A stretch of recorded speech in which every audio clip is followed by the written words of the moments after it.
Greetings, Legionnaires, and welcome to another movie commentary. My name is Jimmy Good, and today we're going to go over a film that I haven't seen in a long time, but I loved very dearly when I was a bit younger, and that's Spider-Man 3. Now, for those who are going to be watching along at home, we're starting right at the very beginning. I'm at about the 5-second mark, but I'm on a DVD just because I've been watching them this way. I don't know, I felt like it was going to be safer that way, like they wouldn't have problems if I didn't stream them. Anyway, but I'm looking at the very top of the Columbia Pictures torch right now, and we will start. Here we go. Music's kicking in, and there we go. There she is. The beautiful music. This score by Danny Elfman. Oh my goodness. I love it. It always gets me. It's just so iconic, and I love it so much. Listen to those strings. Ooh, yeah. Percussion. Here we go. And hit me. Boom. Yeah. Oh, I love it. I love it so much. Hopefully you're watching along with me. If not, that's just going to be me talking over the top of this. The Spider-Man 3, it's funny because I remember really enjoying it when I was younger, but it's the film that I think a lot of people look back on as being the weakest of the Raimi trilogy.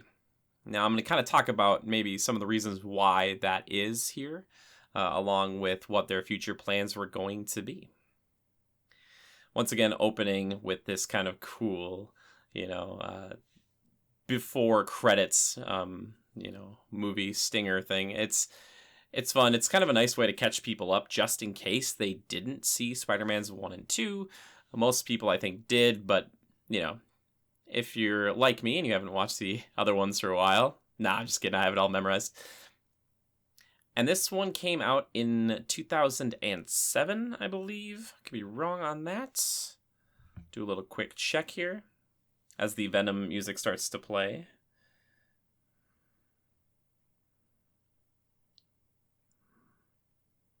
Yep, 2007. Cool. May 4th, that's fun. I saw this one a few times in theaters, and quick little thing about me, I really liked the quote-unquote new Goblin. I was really into the Goblins when I was younger. I still am.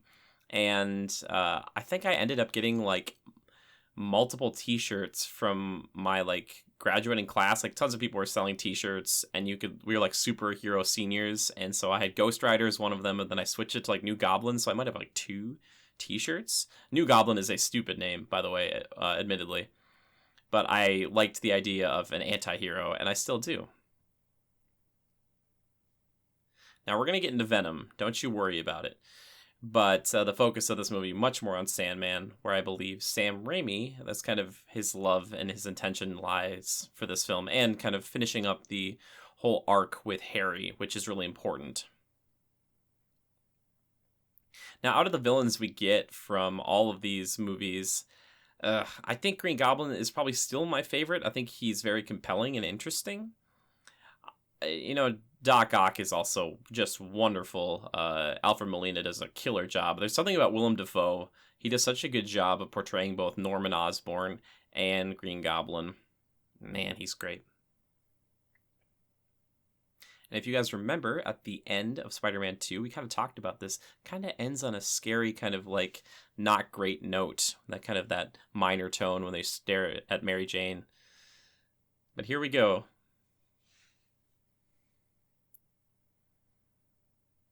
Who is filming that commercial is the real question. Those kids just yelling at the screen. But, why is Peter just standing in, maybe Times Square or somewhere in New York, just having kids watch his little movie? It's weird. Now, this movie deals a lot with pride, which is an interesting aspect for a superhero, especially, Peter, who started kind of, at the bottom, as far as, nobody knew him and kind of down on his luck and kind of gaining strength and the love of the people, but along with kind of financial stability a little bit more so. Also, people would not do that in college. They would not shoot spitballs at you. And Gwen Stacy, played by the young and wonderful Bryce Dallas Howard. And Kurt Connors over there, plotline we never follow up on. Kurt Connors, some people know as the person who ends up becoming the Lizard, one of Spider-Man's villains. Like, that guy knew, like, Peter couldn't afford that ring. So he's like, layaway available, buddy. It's okay. So the beginning of this movie is a lot of, like, seeing these two main protagonists we've had throughout the films, Peter and Mary Jane, kind of fulfill their dreams to some extent, and how that doesn't really necessarily mean happily ever after. Peter's such a dork still, I love it.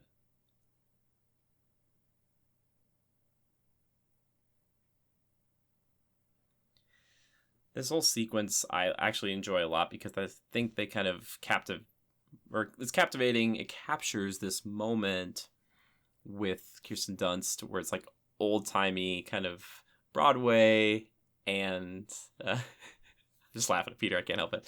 Old-time Broadway and also old-time kind of Hollywood, like, you know, this performance, I like it. It's cool.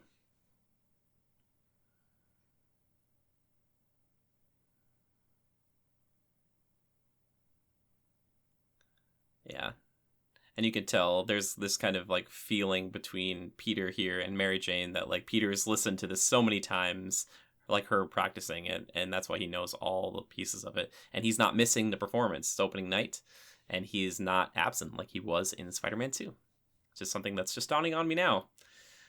Like 13 years later. Good. And then it gets a little scary. We pan up. Oh, and I love it. And there's Harry. You can feel the class divide, the fact that he kind of looks down on Peter there, both physically and kind of, you know, mentally, emotionally, because he still thinks that Peter killed his father. And they do another little kind of joke about that difference, too, between how much kind of money discrepancy there is between the two of these guys coming up here very shortly. He's like, yeah, that's my girlfriend. He's like, they thought she was good.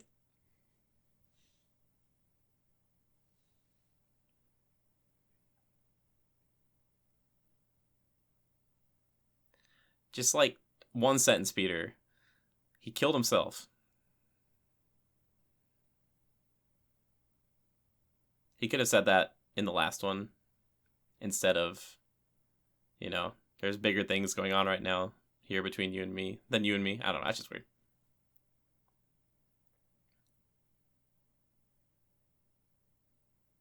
So there's that. And then the crazy ones from Harry. It's good stuff.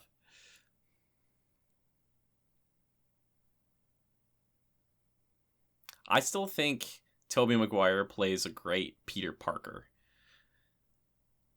There's something about him that just feels so genuine about, like, a regular guy who is finally starting to get all the things he's been dreaming of.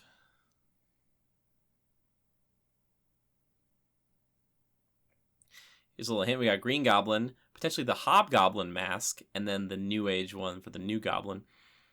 Apparently there's kind of rumors floating around that potentially that Harry was going to be the Hobgoblin instead, which is another variant of the Green Goblin. The one I know is one that stumbled upon a secret stash of Norman Osborn's, like some other villain or some other just person, some thief, and they kind of took up the mantle. By the way, that's how I look every time I come out of the steam room. I always think about that. Local fitness club. Every time I go in there, I'm like, the steam room. This is my goblin chamber, and then the hot tub is the Lazarus pit. As you can see, I like to kind of add comics to my life. So again, here, kind of getting this happily ever after, could even be the ending of one of the other films.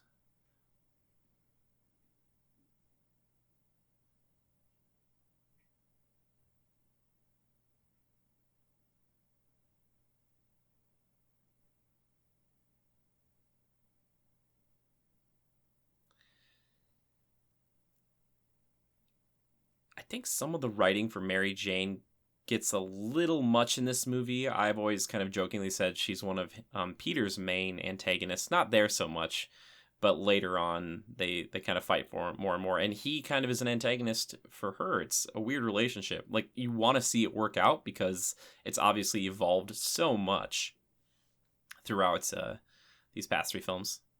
Also, great shot there, kind of going in and behind the web and everything.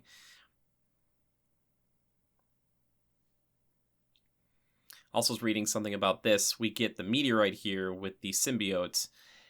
Originally, the concept was supposed to be John Jameson, J. Jonah Jameson's son, who was in the last film, coming back from space from another kind of, mission out there as an astronaut, and this symbiote kind of coming along with him, which makes a lot more sense to me, and that's kind of typically how it's gone in some iterations. I think one of the first ones, though, is the Secret Wars, where Spider-Man actually finds the symbiote on a different planet while he's out in space fighting. I don't know. But also, I would have loved to have seen John Jameson come back as a werewolf, because that's a thing that happens too. Here we get the introduction of Flint Marko, played by, is it Thomas Hayden Church, I want to say? I'm going to keep checking this stuff, guys. Yep. That little music trill.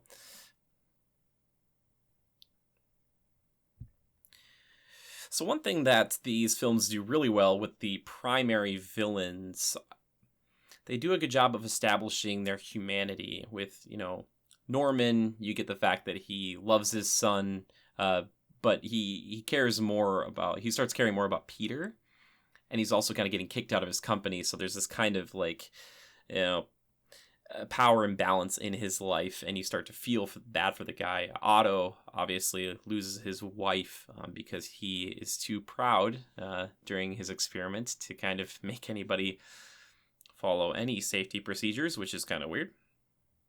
And then finally here with Flint Marko, kind of realizing that he's doing these kind of bad things to get money for his sick daughter. I think he looks the part too, and I absolutely love the fact that he grabs this shirt, which is like the Sandman shirt. Like, he's just coming home, grabbing a green striped shirt and some bread.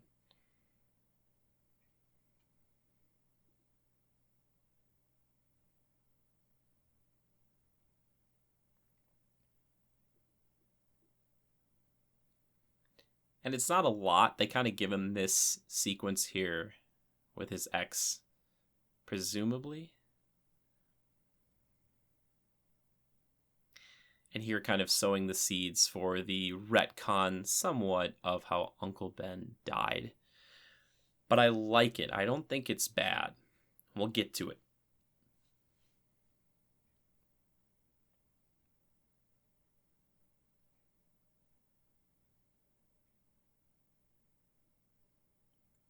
And for the first time, too, we're kind of seeing a villain starting more so, on their back foot.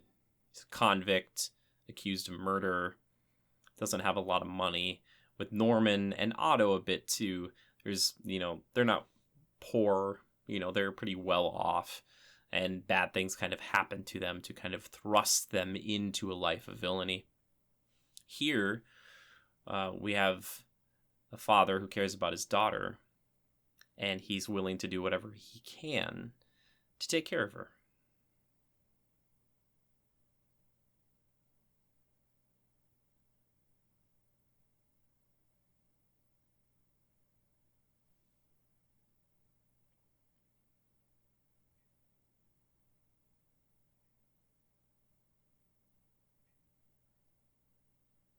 He says, "I'm not a bad person, I've just had bad luck." But I've always thought he said, "I'm not a bad person, I've just had a bad lot." Luck. Peter's still on his little, I don't even know if I call that a motorcycle, scooter thing. And for the first time, you see Aunt May not in her house. And again, we get a little kind of taste of that, especially at the end of Spider-Man 2, where she's packing up, moving on.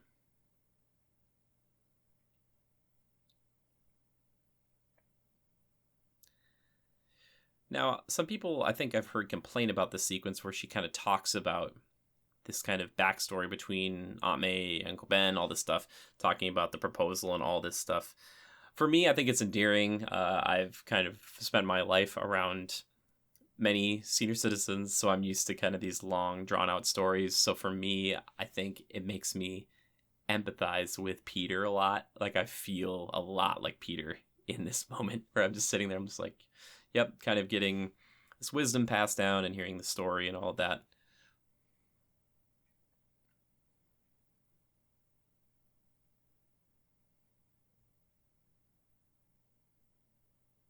Rosemary Harris, by the way, is just perfect for this role. I think she's just an excellent Aunt May.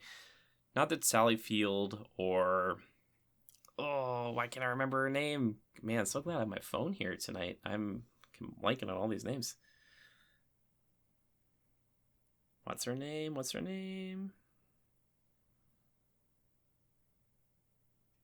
Marissa Tomei. Marissa Tomei is good too, but she's kind of more of a new age, younger Aunt May, which is great. I think that's a good new take, but this is like the Aunt May for me.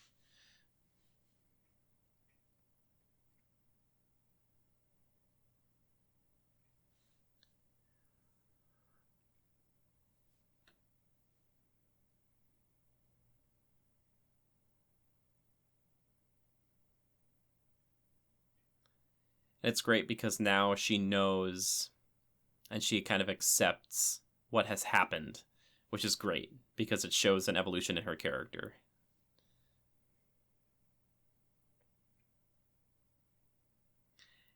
And Aunt May is quite a selfless lady, giving her ring up like this.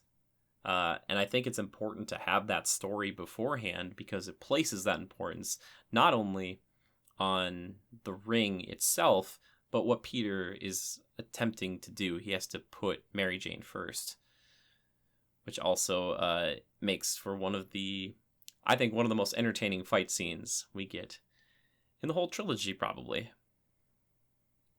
And that's coming up right now. And I'll tell you guys this. I remember being in the audience with my family. And my older sister and her boyfriend, now husband, were together with me there. And I think it was with another friend or maybe two.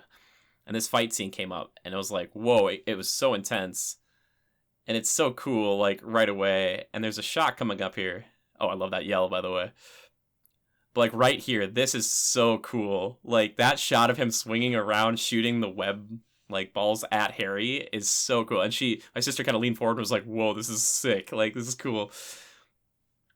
So, New Goblin, his mask isn't that great, but I like his kit. But he's very, mid-2000s, the snowboard and everything. And that kind of remix of the Goblin theme, it's just so kind of chilling to me.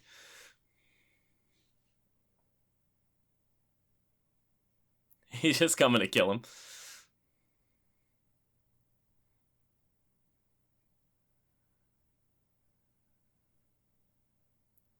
I love this. It just kind of shows off how strong Harry is. I've always wanted a sequence or someone to redo this with Bernard, the butler. And he's like, you knew this was coming, Peter. And Peter's like, no, I didn't. Like, if the butler got into the goblin serum. But you can tell the fight scenes with the villains that were planned more so by Raimi. Because this stuff, like, look at how brutal this is. It's just amazing. And so here we go. We start to get this kind of, like, Peter is not only fighting for his life, but also fighting to get this ring back, which means a lot. It's wonderful.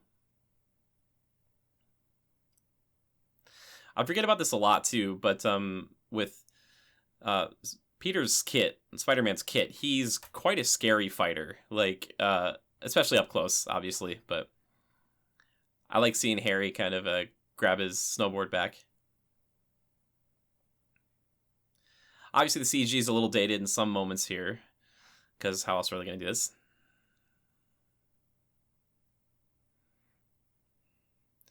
But kind of an evolution of how the Goblin would be fighting. And I like that we get Peter not in his suit. He's gotten scratched up a bit, and it's great.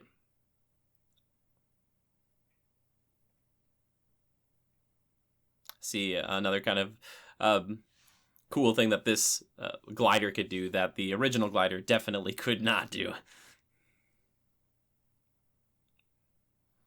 And this is what got me, I think, the fact that he's got like a green sword or katana or whatever it is. I thought this was so cool. I just wish I could get a better shot of it. He's like gonna try to stab Peter there. It's like pretty nuts. And then we get the return of these guys, the Razor Bats, I believe, and I absolutely love these things too. And it's great because you know that Peter has a history with these.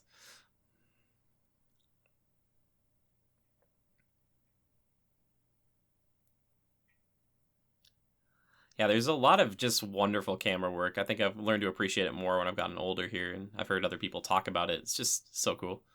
Oh, man. Harry just tanking one of those. Brutal.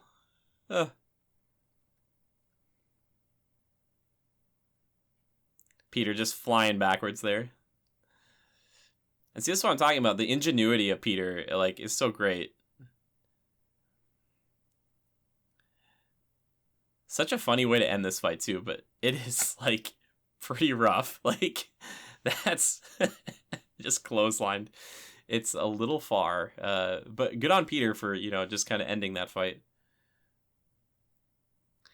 And that right there, I don't know if that's CG or if somebody kind of combination of the two there where he lands, that looked pretty good.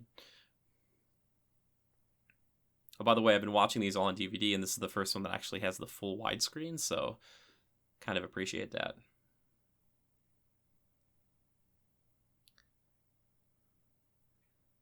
Don't crush his chest, Peter. He easily could. Actually, Spider-Man in these ones I don't think is as strong as his comic counterpart, because more often than not, and I'm sure maybe they could say this for this one too, but he pulls his punches, is what they've said.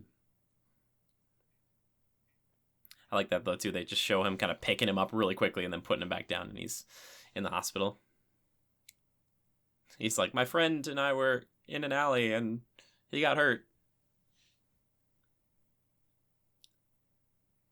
Unfortunately, we do get the tried and true formula to keep somebody around like this, which is amnesia. Ugh.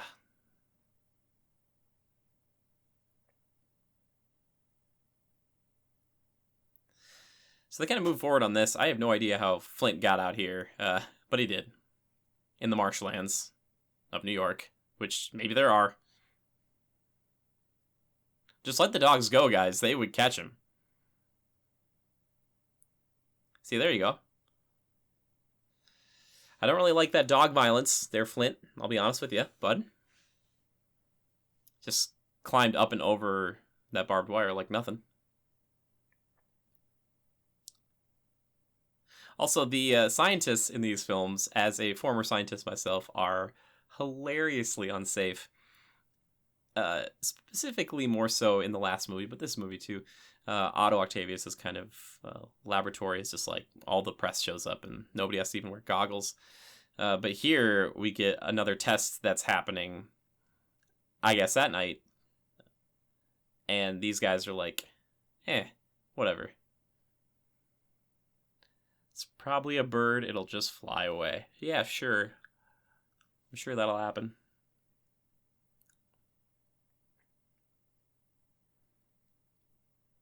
This is pretty cool, though, whereas kind of with Green Goblin and Doc Ock, they kind of volunteer more or less to get their powers. Here, we get a guy who's not looking to get souped up. He's not looking to get abilities to do more, criminal activity.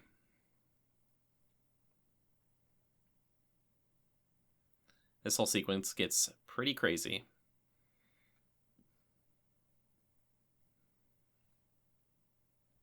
Sandman is a pretty interesting villain, and more often than not in more of the kind of the cartoons and stuff, he's not seen as like a main villain, so it's cool to see him get his time. I like that scream that goes into the wind and then kind of, goes away. I don't know what those scientists were trying to do, but whatever it did, it worked. But yeah, Sandman, again, speaking of my older sister, one of them, I think that was her favorite villain. And if you go back to the original Spider-Man, you could kind of go to like the extras and look through a bunch of different villains. And I think he's actually on there, which is kind of fun.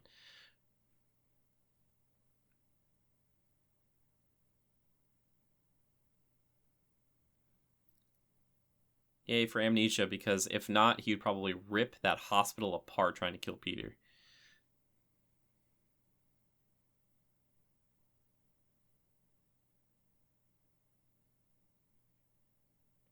I like that doctor. He's good. He's reassuring. That's what you want in a doctor.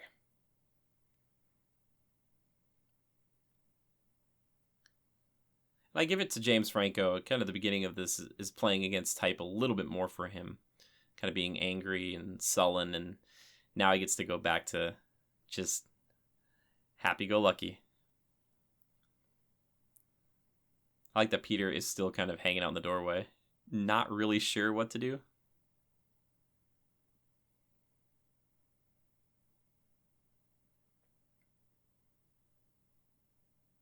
Like, why is that the first thing he talks about? Like, my father died, right?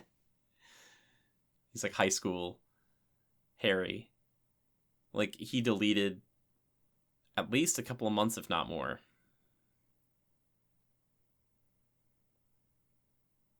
The last thing you remember is that, because then he should remember that Peter is a bad guy to him. I think it would have been great if Harry would have known the whole time, and he just played it off like he didn't. That would have been pretty cool.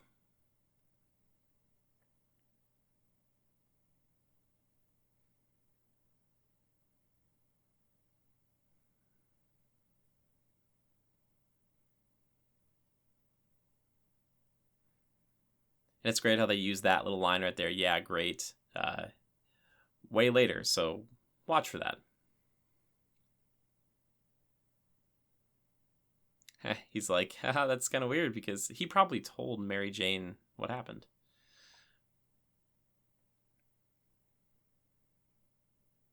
That's a weird line to put in here, and obviously it's foreshadowing, but the first time I heard that, I remember thinking to myself, oh, Harry's dead, man.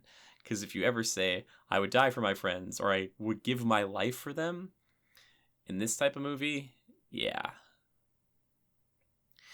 Now, this sequence apparently took an incredibly long time to put together, and I think it still really holds up.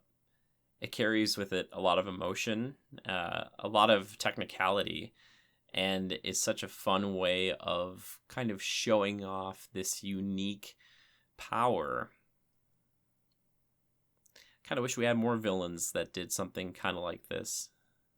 Maybe not to this extent, where it's like this kind of bunch of inanimate objects. Like if they did it with water, would it be the same? And we've seen that since in Spider-Man Far From Home, but not this way. Danny Elfman, once again, crushing it with his music score.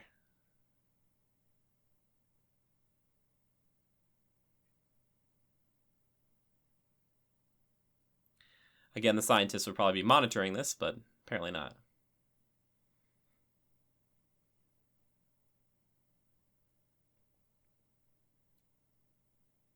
Sandman is one of those villains, too, that the power, there are ways to combat it, but I wonder what you'd actually have to do if it's one of those, like, drop them into lava type situations to actually kill them.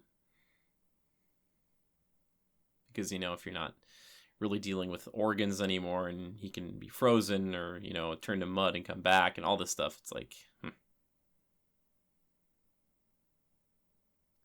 So apparently this thing did not affect steel or whatnot. And it's kind of great because the first grab doesn't work. And it's like, okay. And kind of showing, aesthetically here what is the thing that gives him his purpose and makes him stronger. Which, of course, is his daughter. I dig it. No pun intended. Okay, pun intended.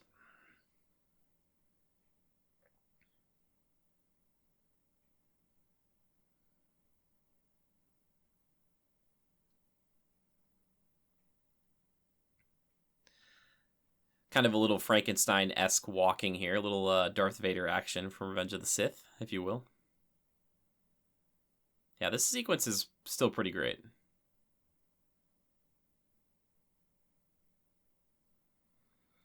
Interesting, too, how he can control the color of it as well, or it seems like he can kind of revert it to whatever he was wearing last there.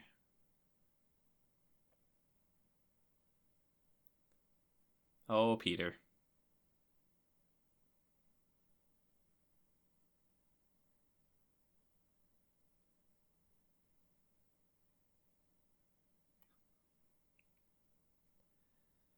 Attaboy, Pete. Playing it cool. Still got a great view of the Empire State Building over there, buddy.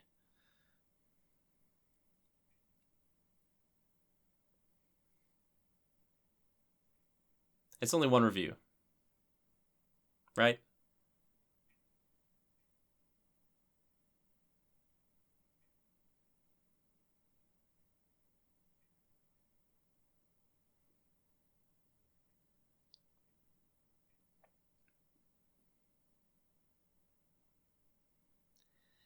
See, Peter tries to kind of sympathize and empathize with her, but she's not having it. Ugh.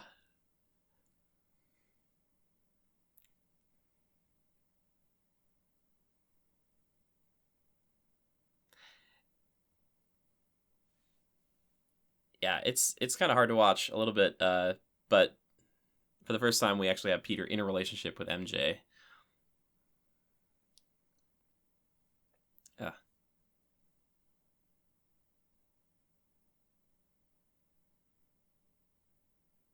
And she kind of tries to explain why she feels that way.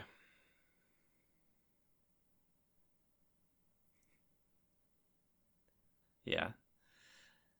Not as romantic as the ending of the second film there, but I can see where both of them are coming from a little bit. It's just unfortunate. And she doesn't really treat him... I don't know, they treat each other kind of weird in this one. They do feel more like friends. They don't really feel super romantic towards each other, especially even in the beginning where she's kind of hanging on the web with him. She's like, tell me you love me.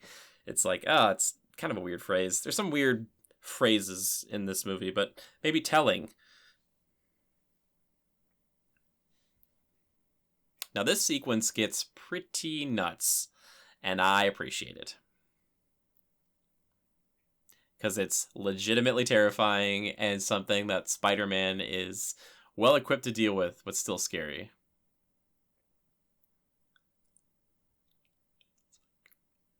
I've got a secret and it's my copier. One of my favorites. I love that line.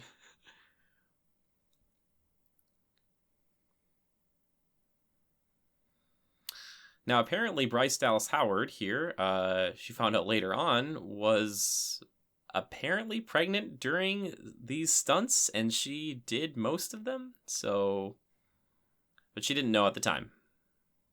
Like, some of those people are dead for sure. Like,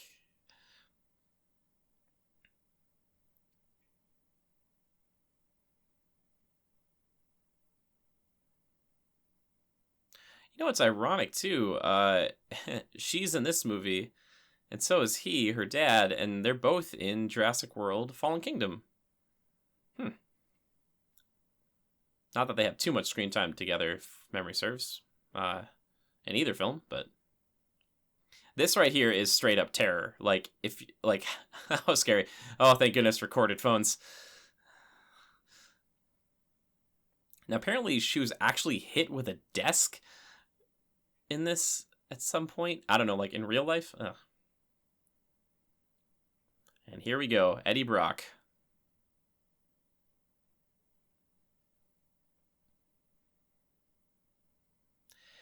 Kind of a different take on Eddie Brock, because Eddie usually is a much bigger and imposing figure. I don't know. It's-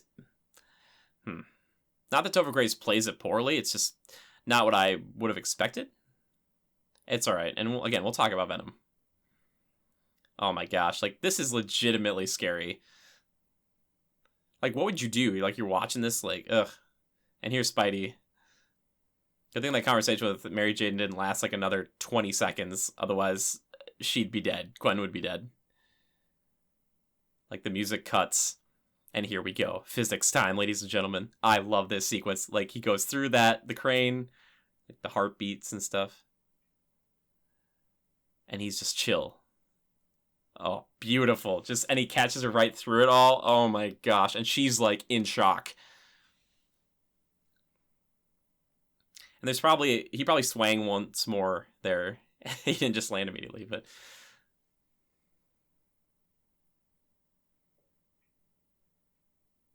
what a creep. New guy.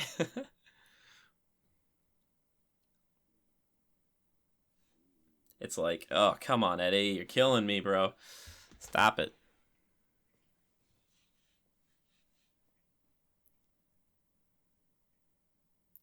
Just gets taken aback. But,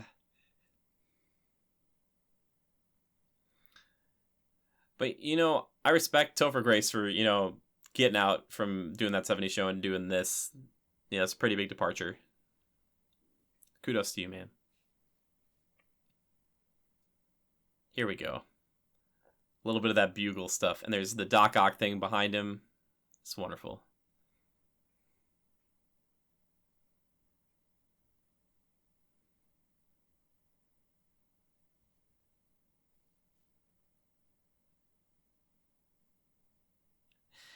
And they also do a good job of making this stuff really entertaining, and it changes throughout the years. Because they could have just done the same, just J. Jonah Jameson, angry guy, doesn't change at all, whatever. But in 2, you get a little bit more of emotion from him because he kind of feels bad about Spider-Man kind of getting rid of him, in a sense. And then in this one, having to deal with his anger issues from his wife. Ah, hilarious. And there's Elizabeth Banks. And clearly having a good time doing this.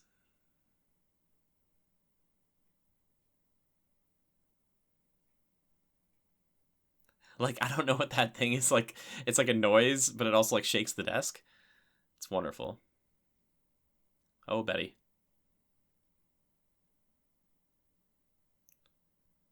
Oh man, they make him so unlikable.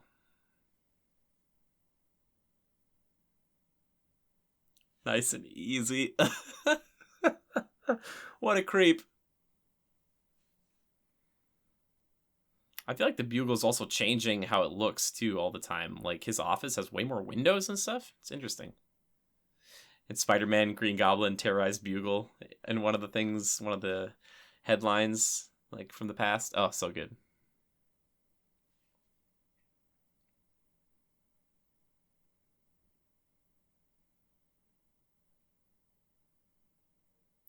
Like, this guy could get anything close to having the same great pictures that Peter can do.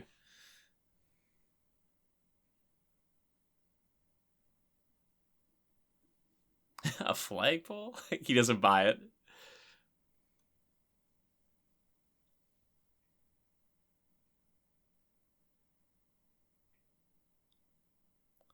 $50 for a photo like that.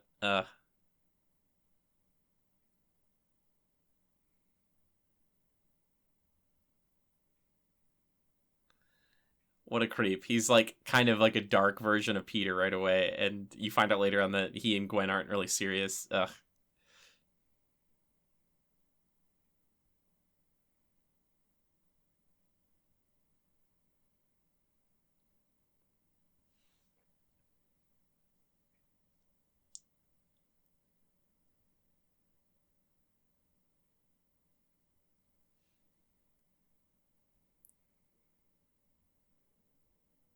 Shut up. Get out. J.K. Simmons, so good.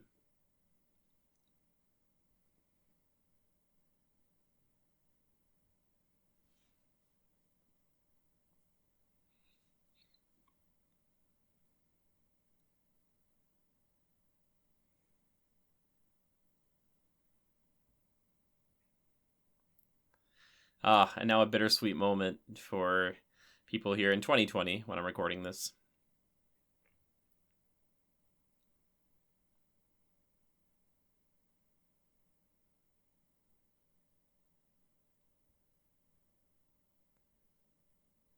Stan Lee. It's making me tear up, not because of the Stan Lee situation, but the whole idea of one person can make a difference. It's inspiring.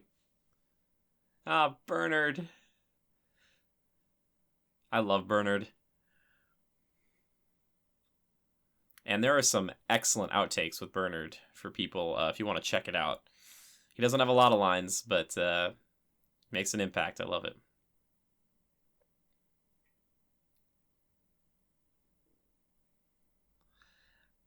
I like a little taste of the high school friendship here.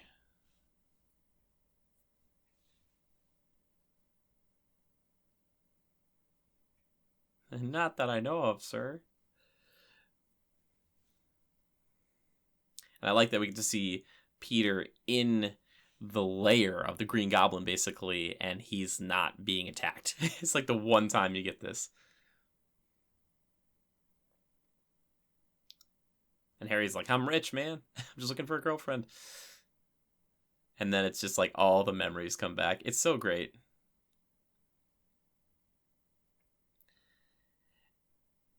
And it's so creepy because that chair is right there. But also that's where a picture of Harry's mom, Norman's wife, used to be, I believe. So scary.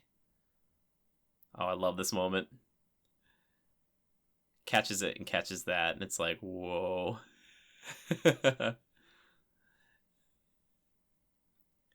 Peter's like, oh gosh, this guy's still got like goblin juice in him. Oh no. Now, I'm not super familiar at all with how Broadway works, but I don't know if they would replace her this quickly without telling her.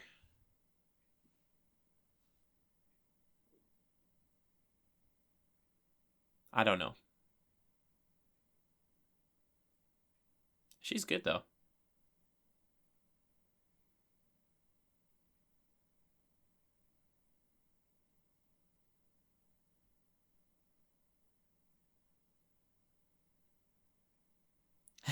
It's like, here we go, we're gonna break the news. It's like,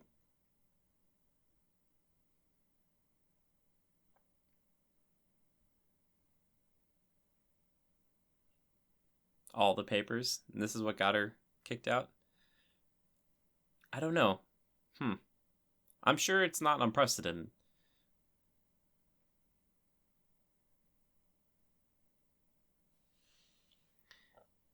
This is one thing that frustrates me a little bit about Mary Jane. She has this moment, and people start clapping. Okay, and she thinks it's for her, which doesn't make a lot of sense. But then also, people didn't see Spider-Man, so people started clapping before they even knew Spider-Man was out there. So it's this kind of like trick just for us to have like Mary Jane think like people know and appreciate her, but nobody does. Like people just standing in the street clapping, even though they don't see Spider-Man. I don't know. It seems a little weird. Also, was the producers in Phantom of the Opera playing? Man, this would be a great place to see. Also, I've always wondered about this as well in comics and in this movie specifically. If they hold a festival for Spider-Man, all right, they're holding a festival for him, and they're going to give him the key to the city. And, Peter's eating this up. What if Spidey couldn't come? What if he didn't show up?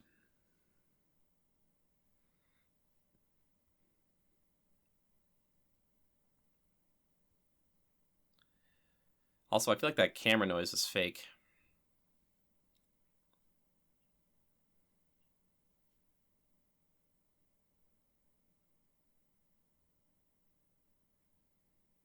And kind of the mirror of what's going on here. And Peter has a much cheaper camera, I believe. Which is fun. I could be wrong.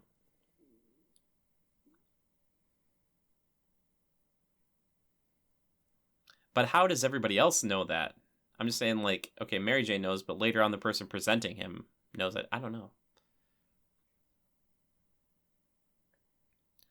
And also, they gotta stop keeping secrets from each other. Communication, everybody. If you're in a relationship or you want to be in a relationship one day and you plan on it, communication. Just talk to people, all right? Goodness gracious. Also, it seems a little weird that it's like getting sand out of his ear like that. Isn't that guy from that Prison Break? How did Flint get so far downtown? And like, what was Flint's plan here? Was he gonna go rob something?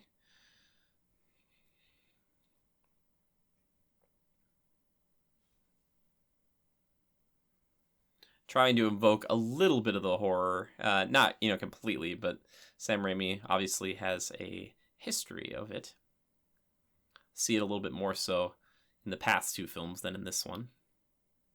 Which is funny because you think he would be drawn a lot towards Venom, because Venom really lends himself as a character to horror.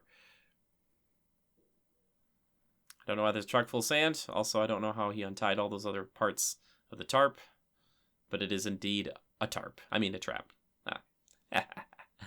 Oh my gosh. Are people listening to this? I appreciate it. If you're listening to this, thank you. You're great. Like, that guy's messed up. He's in the truck. Who's he? Like, It's Gara of the desert. Start running, fools.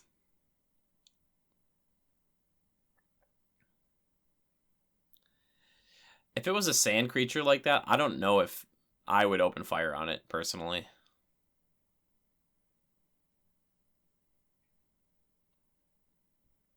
Good sand punch, though.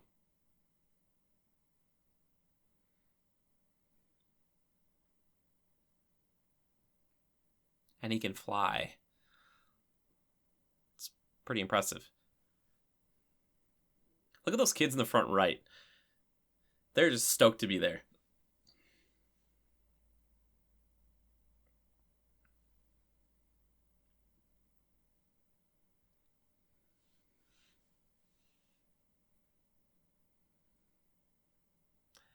MJ's got great hair here, by the way.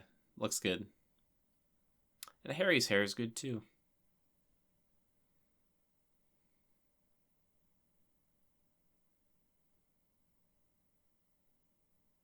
Bop. They're trying to be fun.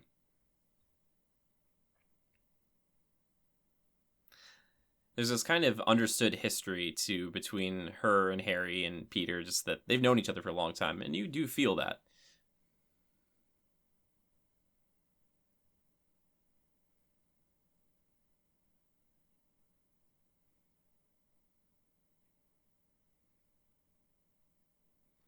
And Mary Jane's just completely open to flirting with Harry and telling him the truth about stuff. It's like, come on. Ugh. Also, Pete, put that mask on, buddy. Anybody could turn around. It is great, though. Like, you do get this, like, it doesn't happen often in hero films nowadays, to have, like, this kind of they just love him unequivocally. Thank goodness he showed up right at that moment.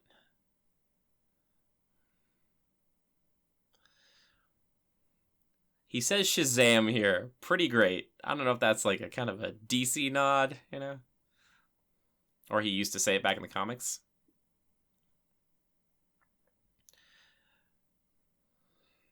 I don't know why everybody wants them to kiss.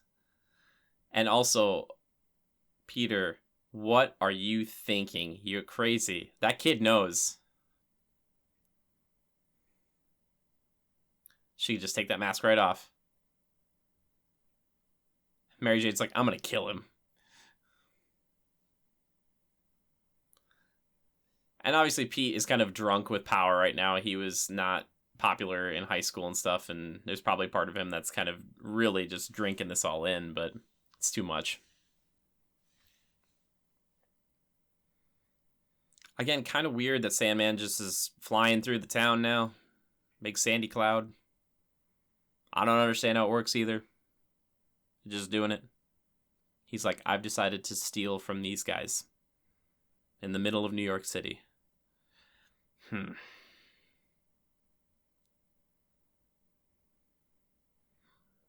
It's fine. It's just, I kind of wish there was a little more overlap with why he's here now. So I guess Spider-Man saw that? Like the sand cloud?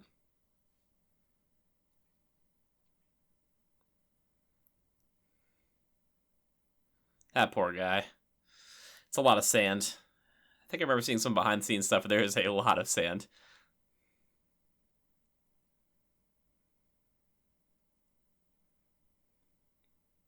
Yeah.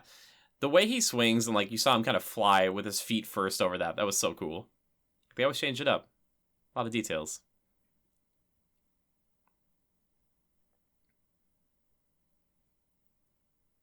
I love it. That's such a Spidey thing to say.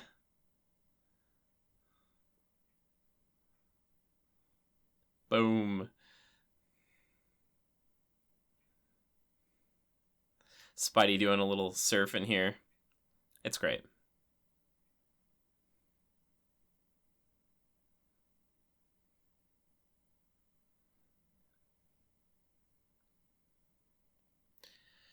What's up with villains trying to steal big bags of money? Spidey just slammed into a bus.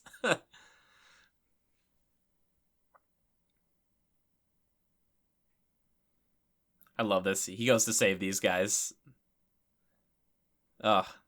It's great. Even though he's very full of himself right now, he still focuses on saving people. Spidey sense. Use your Spidey sense. I guess he's not a threat anymore.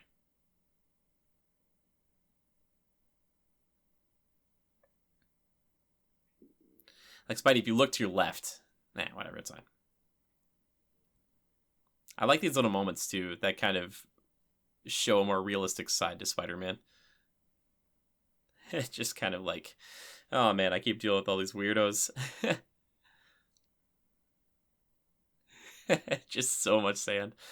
Oh, I love it.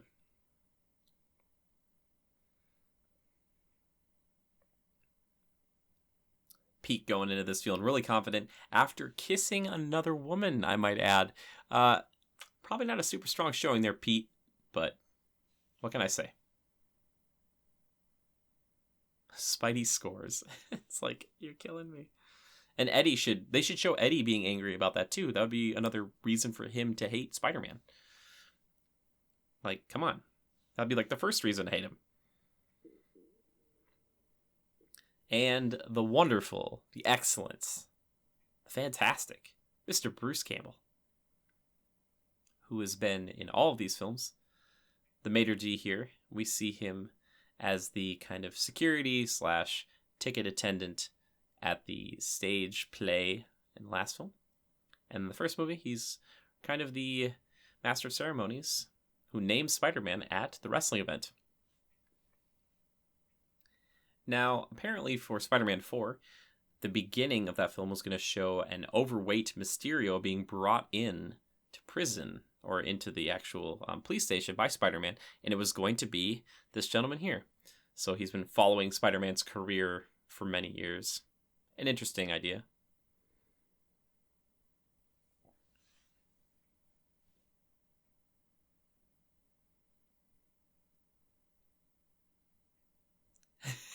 It's just like an old like French stereotype thing. Ugh.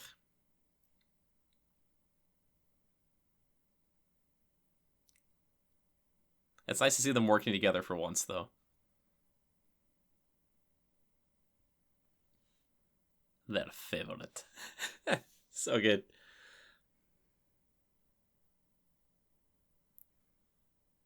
Bruce Campbell is a real treat. That guy is great. If you haven't watched Burn Notice, please do. There's many reasons to watch that show, but he is definitely amongst the top reasons.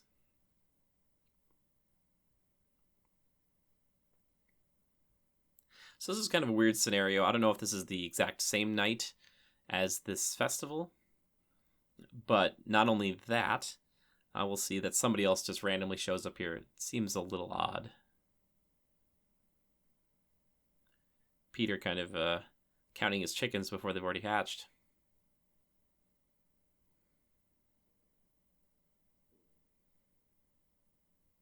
Look at that kind of pat hug. It's not portending anything great.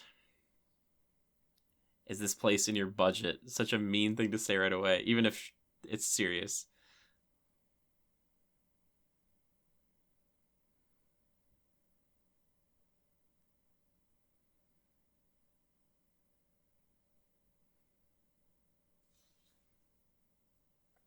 See?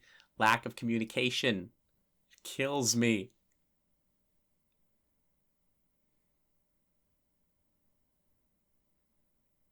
Big Halloween item.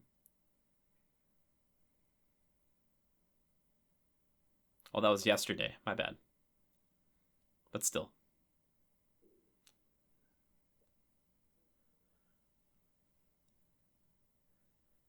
And yeah, Peter is probably the least likable in this film, but it's very purposeful. It's all about pride.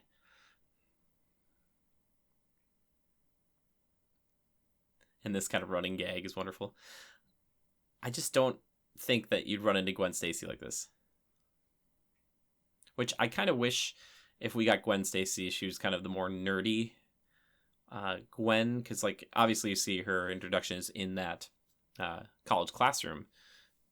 But, you know, I don't really get that sense of Gwen being, you know, more intelligent than Peter. Which I think kind of her comic counterpart might be. I might be wrong on that too. I'm going based on more so the Spectacular Spider-Man cartoon show, which I really like. Check it out. Also, she's very unlikable in this moment. It's like, eh.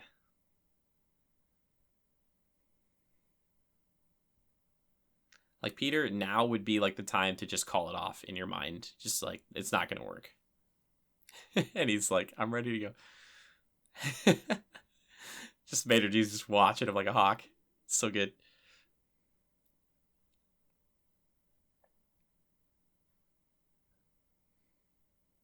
How come you never mentioned you got fired from that play?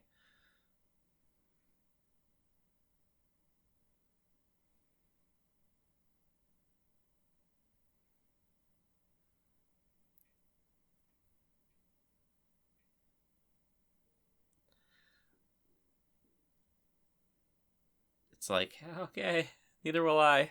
I'm sorry.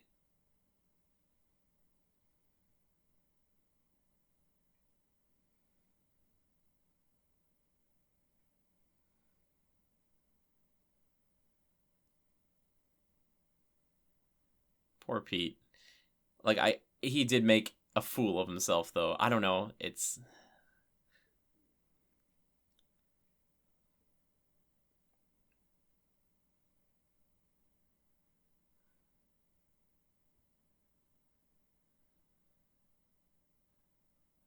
Again, I get both sides.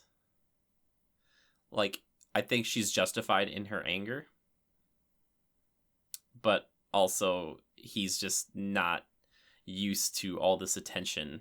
I'm not saying that it's okay for him to act the way he does. I'm just saying that for the first time in his life, everything was going, in his eyes, perfectly. So he didn't see anything that he was doing to be wrong. Also, I don't know what that Mater D thought that was the time. And of course, it was the song from the actual play she was just in. I think there would have been something kind of poetic about that if she would have heard that song being played. I don't know. It's tricky. It's not easy. They obviously don't communicate super well. She has the same answering machine she did in the last movie. Change it up, MJ. I'm just kidding. It's a good one.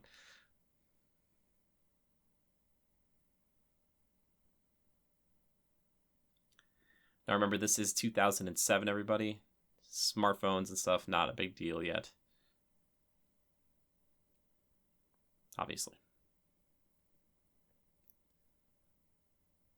It's nice that we actually get to see her kind of, you know,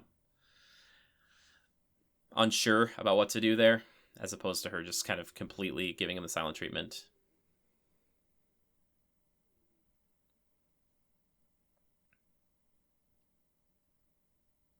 So not only is it not going well with Mary Jane, but now this kind of ghost is coming back to haunt him.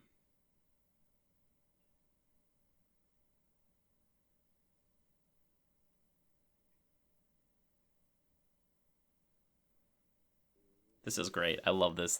This is like, and again, I understand why people are frustrated by this kind of retcon, but I think it really plays well into this idea of revenge and hatred. They could have tried to do something with that idea of pride and vengeance with Venom, but I think something about this works out really well.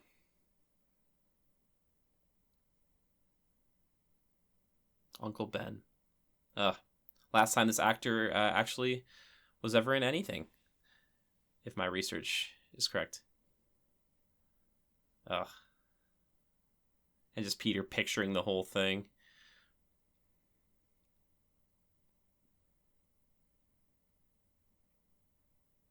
Because I won't lie, if something like this happened, this is probably how I would have pictured it.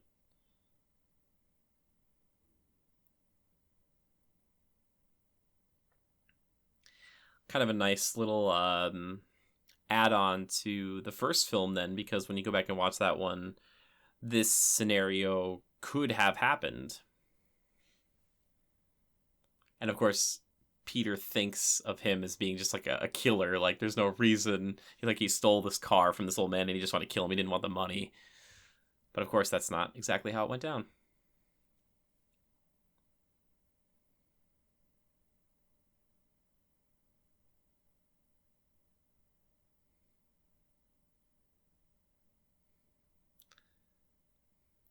Tobey Maguire does a great job right there. I think he plays that real well.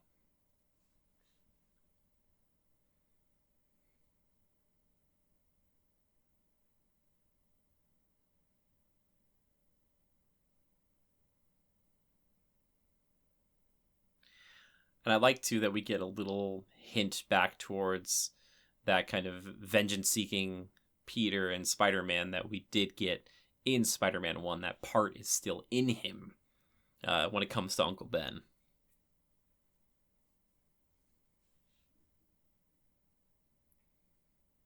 And at least Mary Jane hears about this, and she comes to talk to him.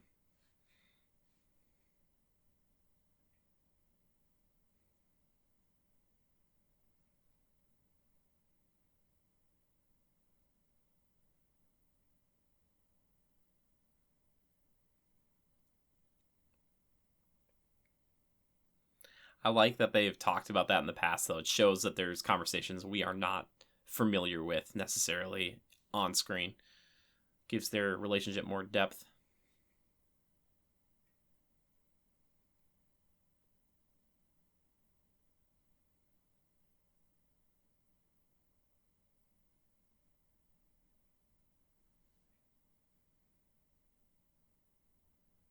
Come on, Pete. Don't lie to her.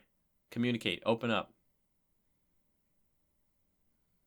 She's trying here, Pete.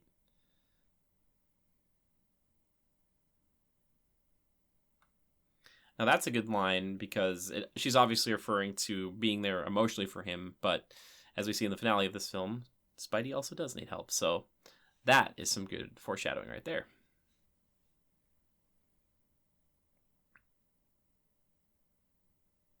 It's crazy, too, to think there's a time now in Peter's life where he's dating Mary Jane and she came there to be with him, and he just pushed her away. Like, old Peter would have just at any moment been like, thank goodness she's here. I want to spend time with her.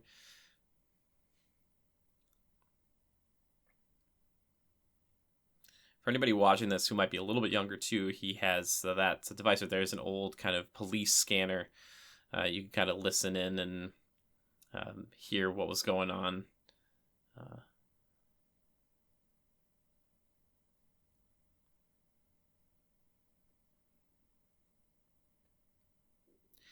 Now, even though Venom is a bit more shoehorned in, and I think you could do this movie without the symbiote, I think it is an interesting aspect to add.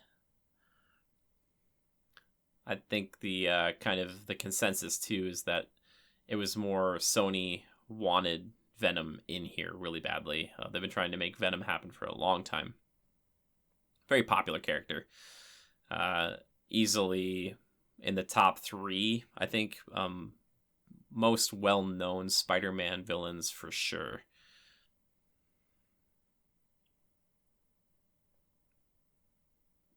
We're using that same footage in this one in black and white again. Forgot about that. I like how the symbiote, kind of the tendrils, kind of crawl up him.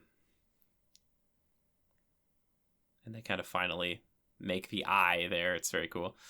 And he doesn't know how he got out here, which is kind of crazy too. And again, remember 17-year-old Jimmy at the time seeing this, or 16-year-old Jimmy's like, oh my gosh, Black Suit Spider-Man. I've always been a fan of Black Suit. It's my absolute favorite. And every video game that doesn't have Black Suit makes me sad. And I don't think the PS4 version of Spider-Man had it. So hopefully they'll be putting it in the next one. I think they probably will, no matter what. And it's kind of cool at first. He's stronger, kind of gets like something from this. He's feeling good for the first time in a long time. I shouldn't say in a long time, just kind of more recently. He's been on a downward spiral, and this is helping.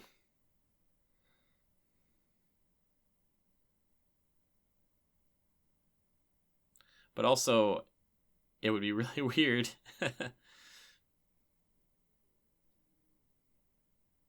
But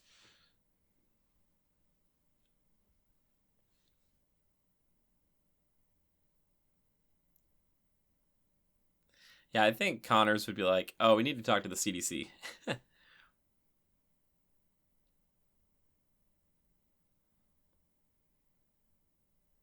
A symbiote, not symbiote. Well done, Connors.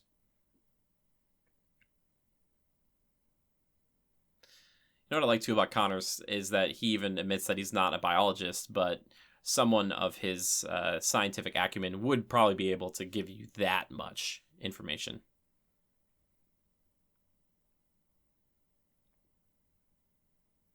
I don't know how Peter got a little piece of it off of him either, but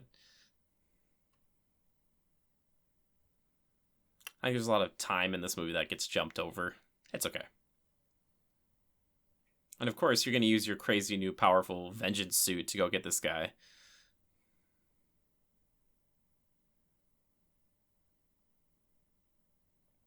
Like, just the way Spider-Man moves, like, they could have just done it the same all the time, but, like, even that movement right there, just unique. It's wonderful. It's funny, he looks a bit chunkier in the CG, but then, like, when they actually just get the mask on him like this, the practical, it doesn't look as big.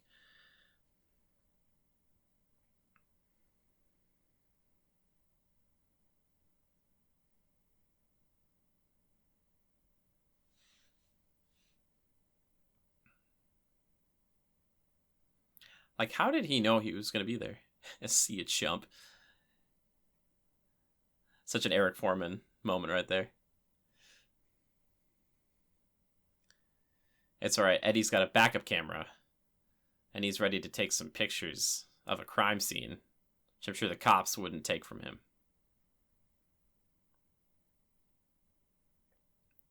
I don't know why he's physical form right here. Also, I like that we get our hero looking like a villain, slinking around like a villain. Pretty good stuff. Like a predator chasing its prey.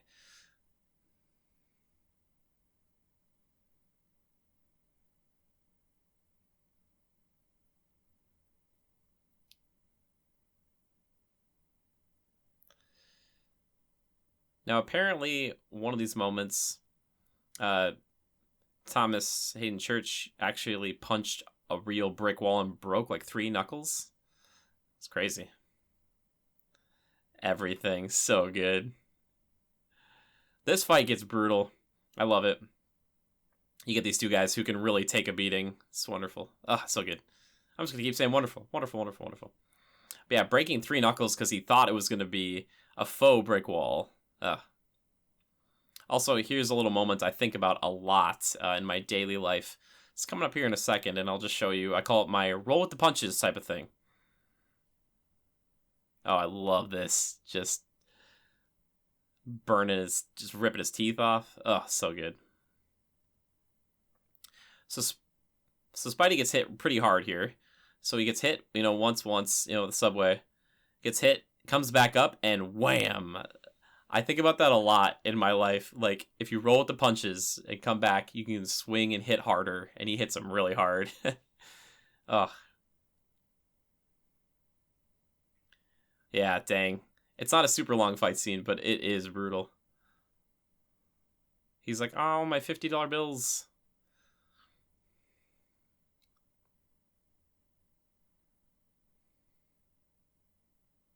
Spidey's sensing weakness here. And he screams so much.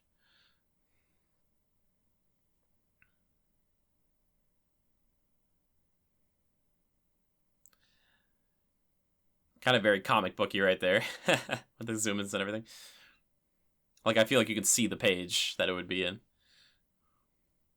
Spidey just kicked the camera, I guess. I don't know why. Where did he land? Did he just swing and land back? I don't know.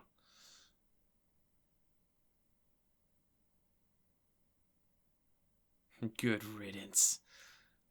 Now, I remember seeing this in theaters with my friends. Now I recall Leo, my friend, and Levi was there. And when Levi saw him do this, because Levi was a self-proclaimed kind of emo kid back in the day, he was losing it. He loved it so much, the hair and everything. And this is when we started to get into more of the controversial moments of the film.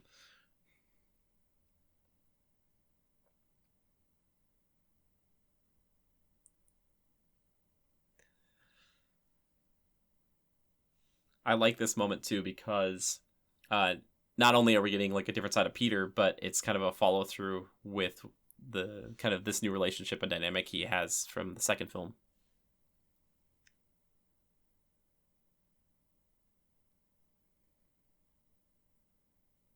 And like even Mr. Digovich understands that Peter isn't normally like this.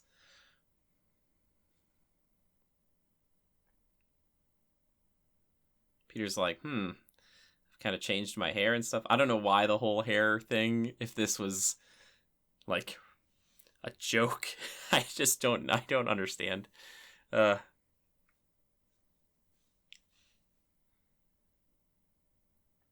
we are just getting started with the symbiote. Don't you worry about it, everybody. And his hair, did it just get more gelled? Also, there's a cutscene where he's kind of looking in the mirror there, if I remember correctly, and it like shoots to the like a Venom version of Spider-Man, kind of like with the teeth and everything, and he's like, rah! He does it really quick, and then it goes back. Probably a good cut.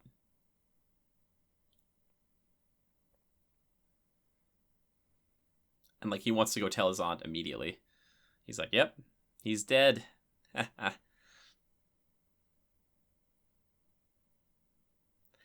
it's weird because you kind of get the sense that Aunt May from the last film kind of gets that he is Spider-Man.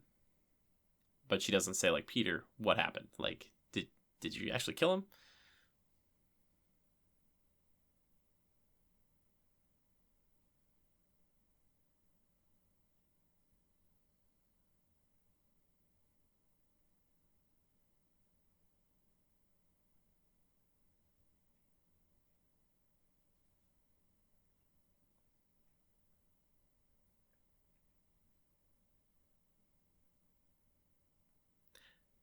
Here comes the kind of overarching theme of this film.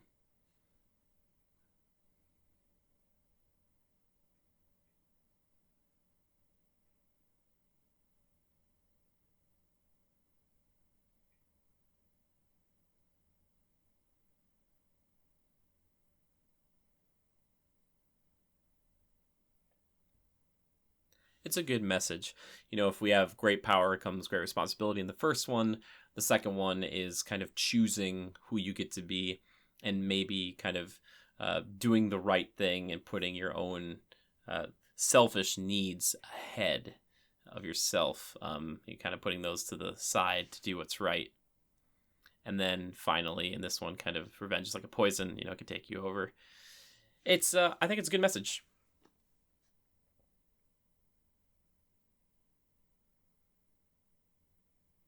Also, I don't know why she, like, kind of that happens, and I don't know, she's just like blackballed from Broadway.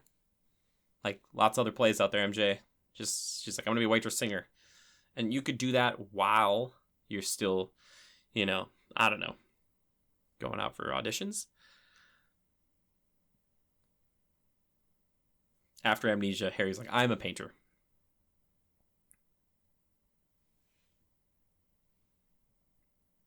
And how does MJ only have like a few contacts in her phone? Ugh.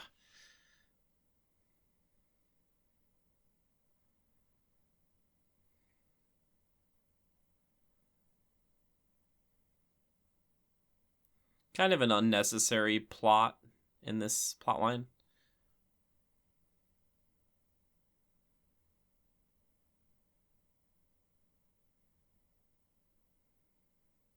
I love that. Right away, sir. Puts his hand up and everything. Bernard's great. 10 out of 10, Bernard. People throw around 10 out of 10 a lot, but I don't.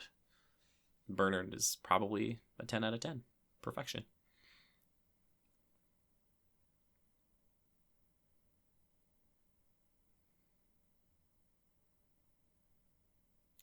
An orange?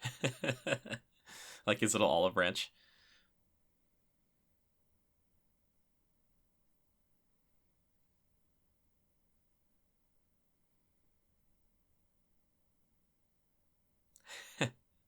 Today is good.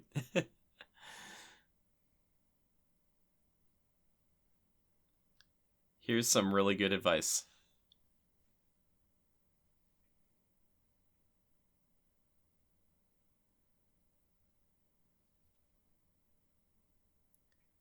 I hope one day to find someone who understands that reference, and I can say that eventually. Be great. It's funny because she's like obviously into Peter, especially in the second one, but in this one she's just very like, call Mary Jane. Like she's still kind of nerdy and she doesn't. I love it. It's good. A lot of good characters in these movies. A lot of good periphery characters. It's great. It's wonderful. MJ, how long did it take you to get over to, Harry's? It's like, you were calling the afternoon. It's dark out.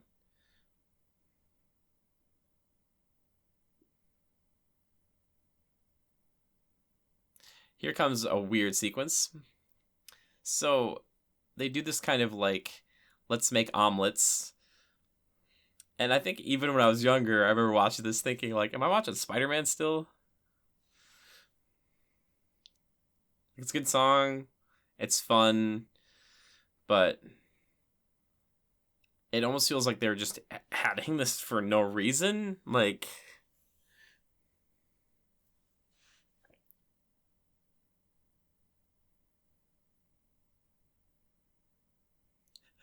it's like, what's happening here?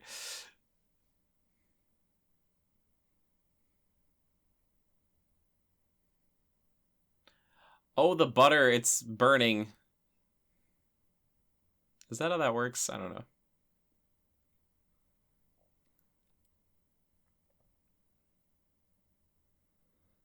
So he's got the goblet juice in him, but apparently it only works sometimes. Because I don't know if he meant to do this, if this is like the scene that got messed up, and it just got messed up. I don't know. Because I feel like James Franco meant to do it. I don't know. Like he meant to make it work and it didn't. Maybe. I don't know.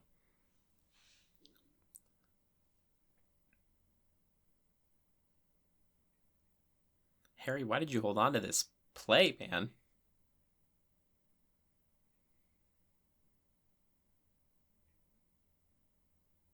Yeah, because he's got that sweet healing factor.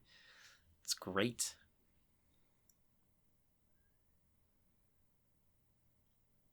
And so obviously they had a thing back in the first movie, but I kind of forget that even happened.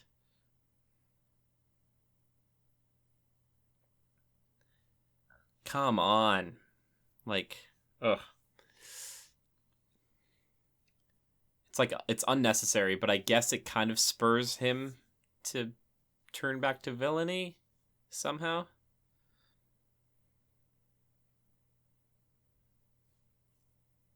Mary Jane just doing whatever she wants, playing with people's emotions. I don't know. main three protagonists in this film are a little bit harder to like. You've taken your eye off the ball. I love it. That Willem Dafoe, just so good. Mm.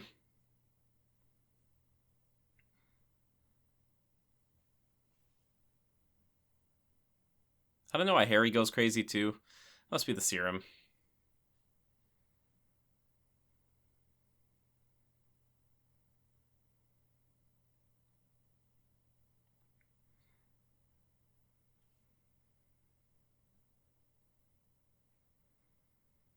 Remember what I said?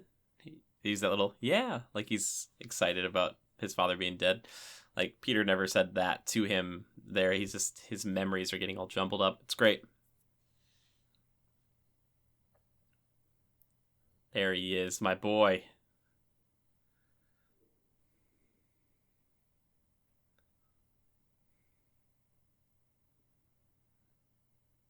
He's right. Look at Harry's turn here. So scary.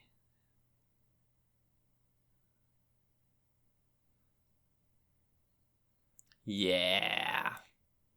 I think it's a better reveal, in the second one where you get him at the end where he's like, Harry, I'm here. Also, you can see Harry sitting right there off to the right. If you look, he's sitting there waiting for her. It's very scary. How he does that with the snowboard quietly, I don't know.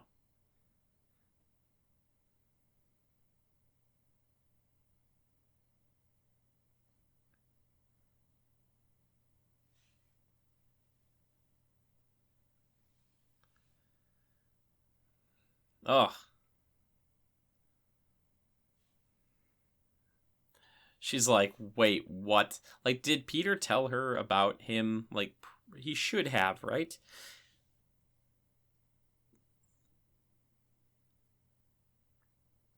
I don't know where the door gag came from. If it, like, the door actually stuck and they just, like, just use it.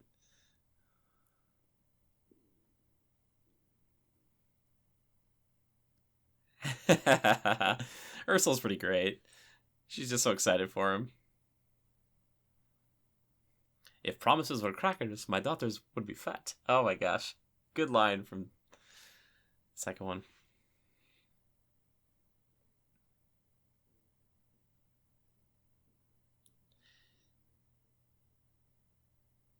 Peter, this is a grade A trap.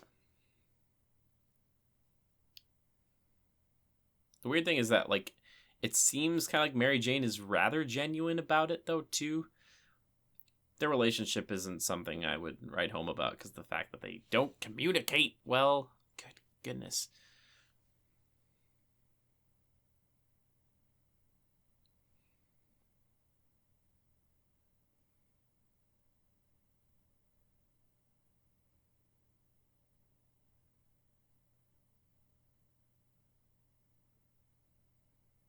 Peach is that? Okay.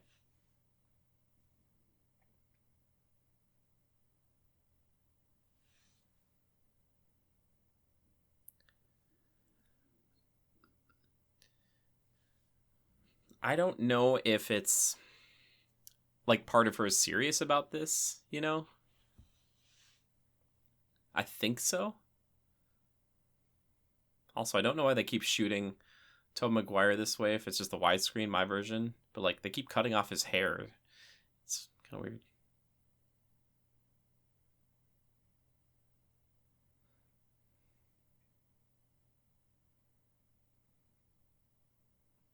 Yeah, they do talk to each other, Pete. Stop kissing other women.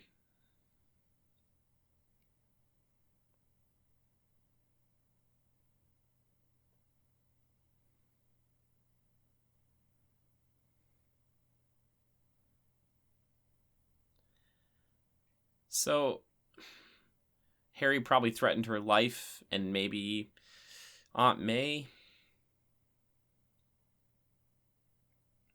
I don't know. But you think she could at least say, hey, Pete, Harry's gotten his memories back, and he wants to kill you, and me, and everybody. Maybe.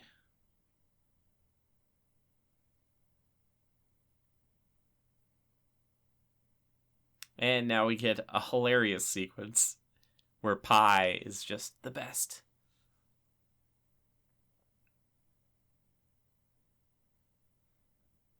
But again, this is what Green Goblin, Willem Dafoe, specifically Norman Osborn, would say to do, is attack the heart. And Harry's doing that in a way that Norman never really did. He threatened Mary Jane for sure on the top of that bridge, but this is different. This is crippling internally.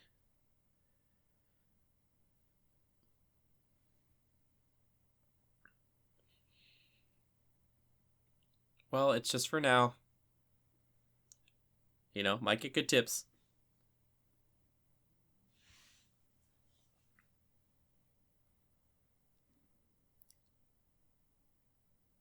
I just don't know why she didn't tell Peter. It's so weird.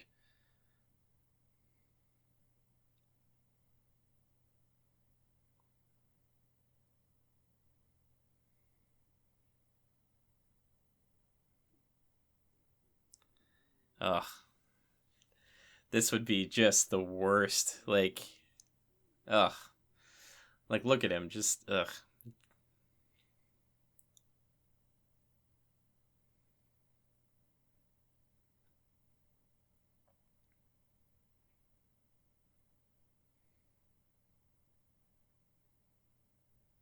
Tom McGuire does a great job here, by the way. They both do, but I like that he's just bewildered. Handles it pretty well.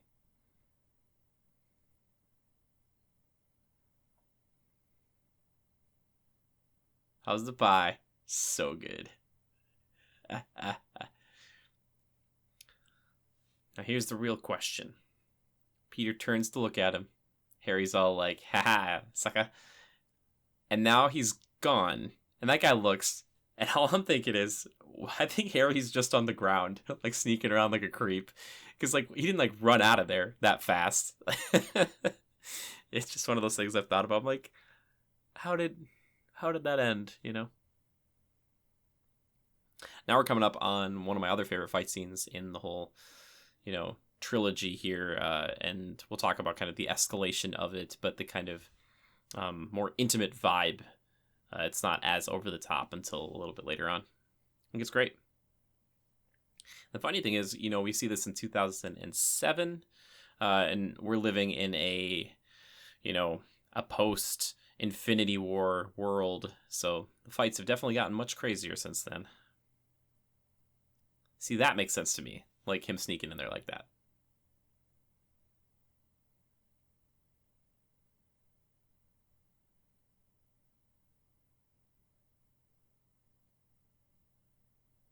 Oh, this is great.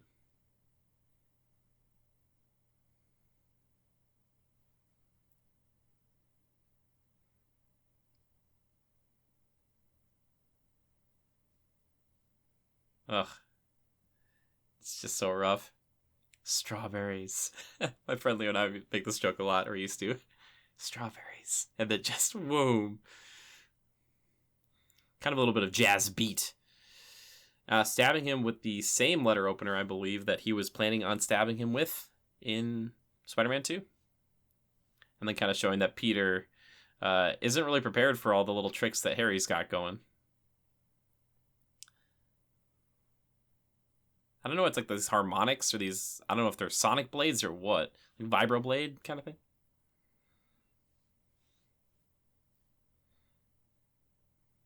Again, I've always liked the goblin powers. Just tech plus kind of those genetic enhancements. It's interesting. I really like it a lot.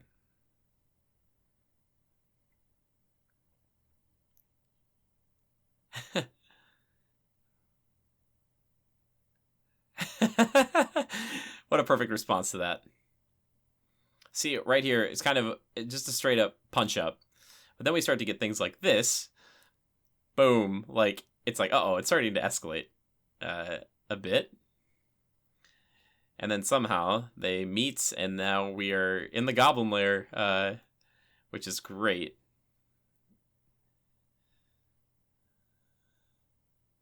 It's kind of hard to tell what's going on, but I love this. This is great. This is cool. You got the snowboard flying around. Peter just going double for clotheslines there. And this fight doesn't drag on too long.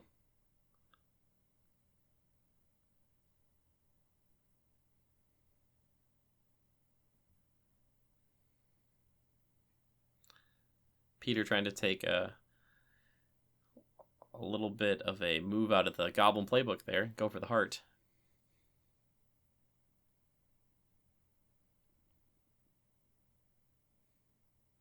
He, like, hits him in the throat, like, sternum, and it, like, paralyzes him. It's great. I don't know what he does, but it's great. And I love this little last-ditch effort. It's just such a... ooh. Remember in theaters, too, that moment happening, and people in the audience before it happened are like, oh, like... because you know what those things do, those pumpkin bombs. So you get this weird moment here where... I don't know if it's just Peter thinks that these women are looking at him, but he feels more attractive, I guess. Time to throw some dirt in your eye. Come on.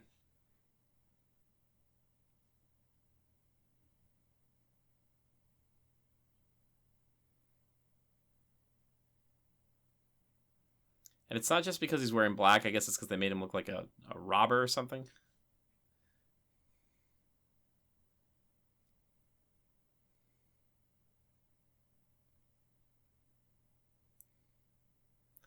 I like that we get this reflection of him right there, too. That's good.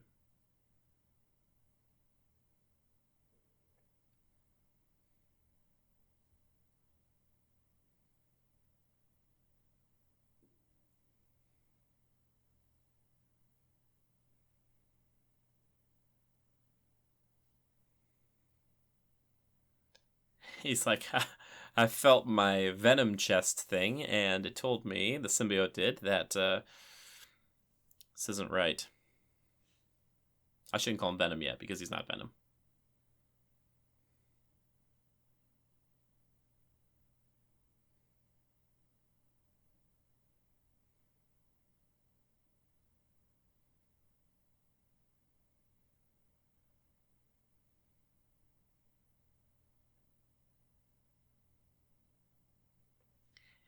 It's a weird thing for Peter to say that, too. But because I saw the trailers with Eddie in church, I kind of was like, oh, when he said that, okay, this is going to lead him to the church.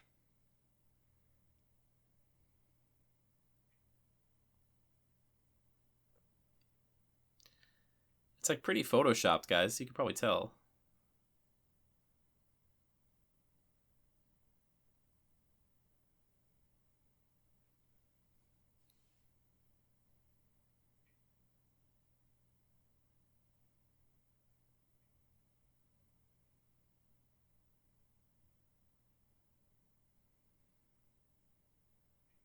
Bugle drops charges. What?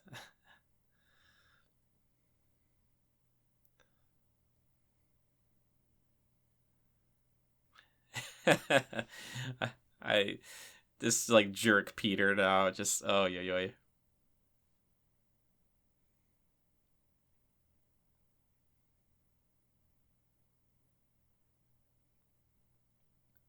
And like they make the scene more dynamic with him like eating these cookies and being a jerk and talking to Connors at the same time. The music and everything. I think this makes it more interesting.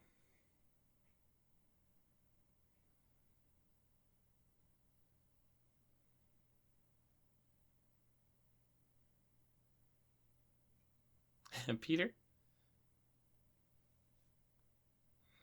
Now here's the infamous dance sequence. Now women don't think he's attractive, I guess. And I think the rationale I've heard the people who made this was to say that evil doesn't look good on Peter, or this is what Peter thinks cool would be.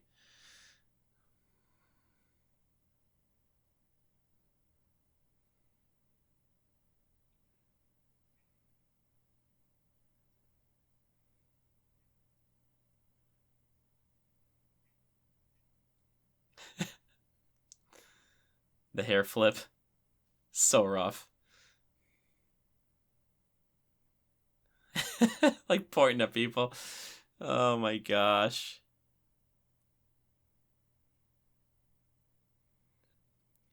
It's rough. Okay, here comes my personal favorite move, though. He's got a slide right here and a thumbs up.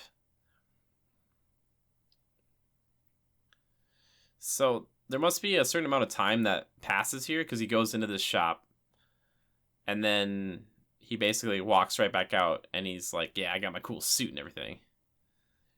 The problem is, too, like, the suit isn't that bad, but, like, the dancing and everything is like, ugh. This is what would make it hard for Venom to show up for many years. About 10, ironically. A little over.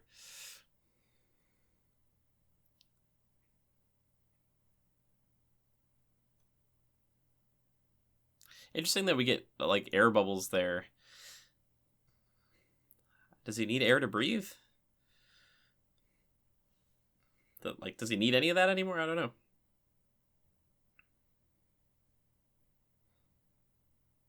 But still the motivation, you know. It's good.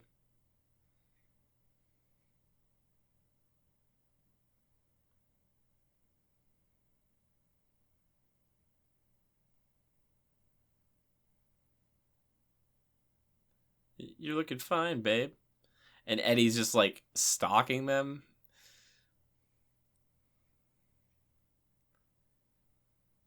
Pops. Like, I don't know. Just the way he talks. This is hilarious. I would love to say this to somebody someday. He goes with this person, hands him a 20, and says this infamous line right here.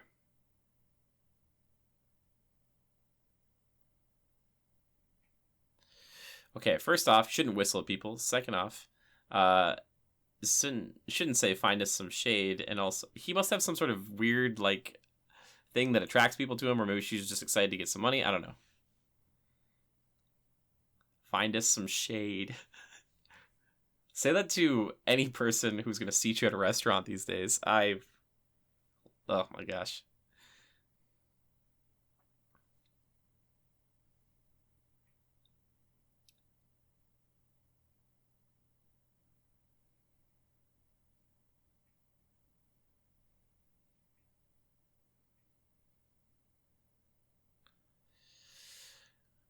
Maybe this is like a thing in New York, but like waitress and the singer at the same time, like that's a tough job. Like, it's interesting though. And before we even get to hear it, somebody's got to show a little security on that piano though. So weird. And of course she's like checking their mirror so she doesn't know.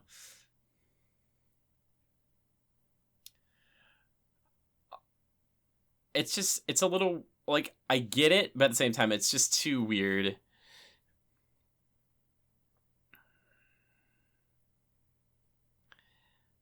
He's like, look at this chair action. Yeah. She's like, I don't even know what to do with this guy.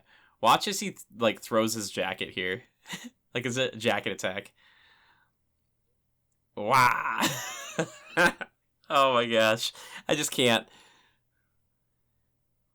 Now dig on this. Like, they made him like an evil jazz villain. I can't. I just can't even. Even in 2007, I was like, what is happening here?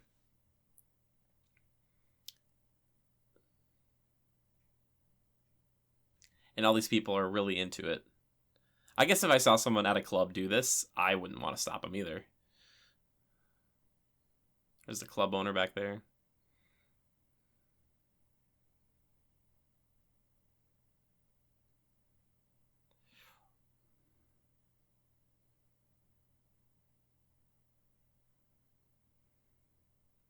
And Gwen's not a bad person. She, like, gets this is wrong.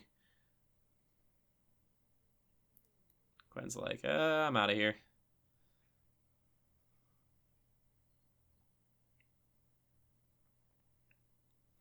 I wish we could have gotten Gwen Stacy earlier on in the Spider-Man trilogy here, because I think she's an interesting character.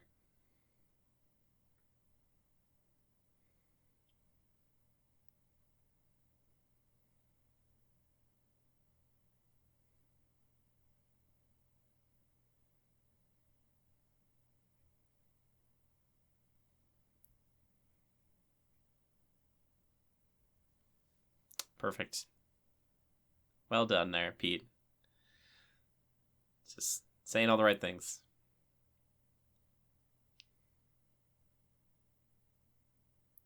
It's funny because you know that even without the black suit, Peter is still quite a threat.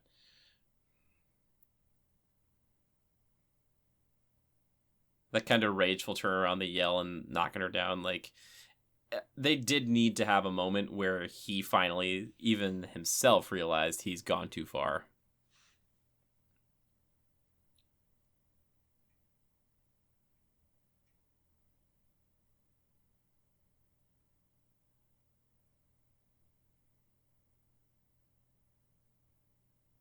And, like, she kind of gets there's something going on, too.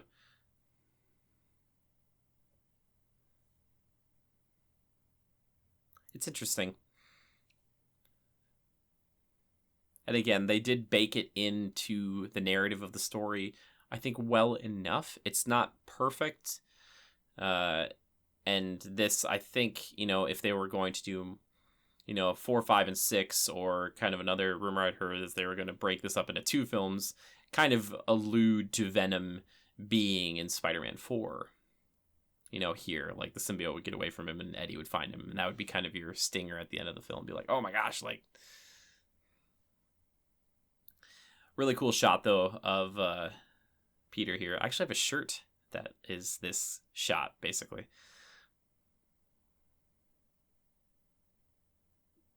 That suit looks so cool. And I still say the eyes on this Spider-Man are the coolest and scariest. They're most intimidating, I should say.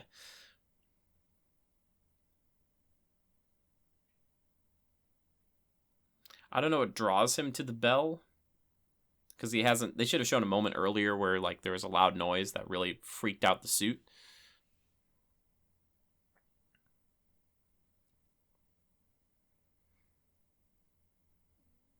I remember seeing this trailer, and this is how the trailer started, and it's a cool thing for a trailer to see this, because you're like, is this like some sort of religious film or what's going on?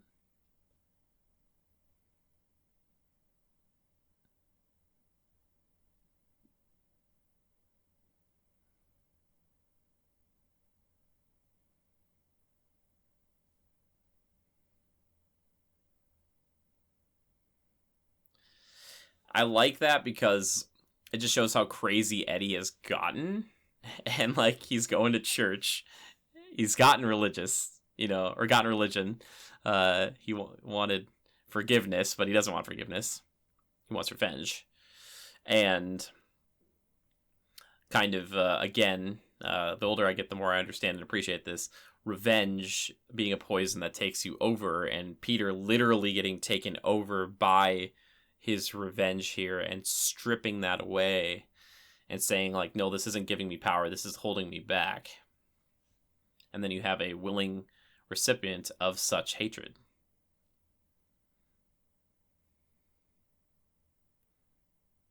How Eddie sees him up there, though, I don't know.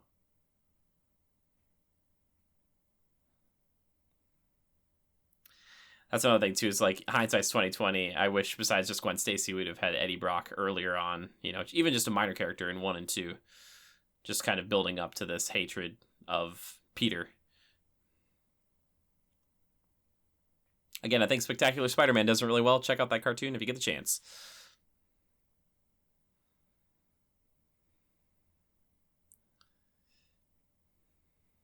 And it's great, because you're like, okay, hey, like, the hero's back.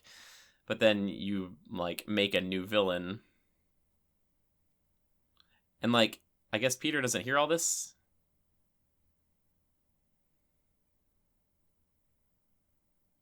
Oh, it's so creepy.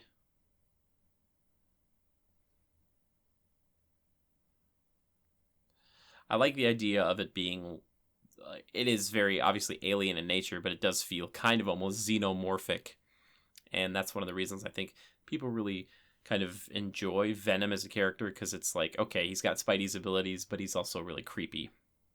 And that's kind of one thing I think that's kind of strange with the new Venom we have with Tom Hardy, is that he has kind of those Spider-Man abilities, kind of, but he never bonded to Spider-Man first. I wish we could have had that.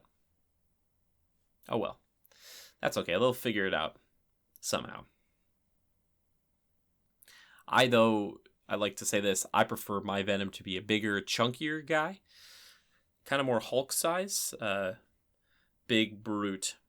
That's what I like.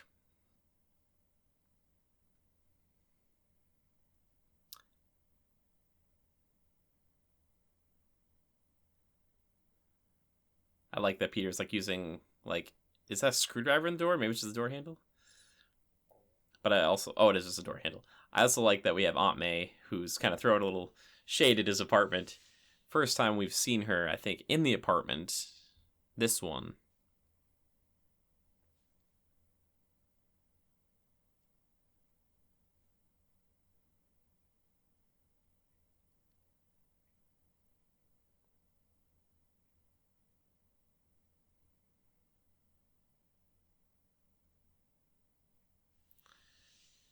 Ugh. It's just, you have Aunt May, who's this kind of guiding light for Peter, kind of as Uncle Ben was. And, you know,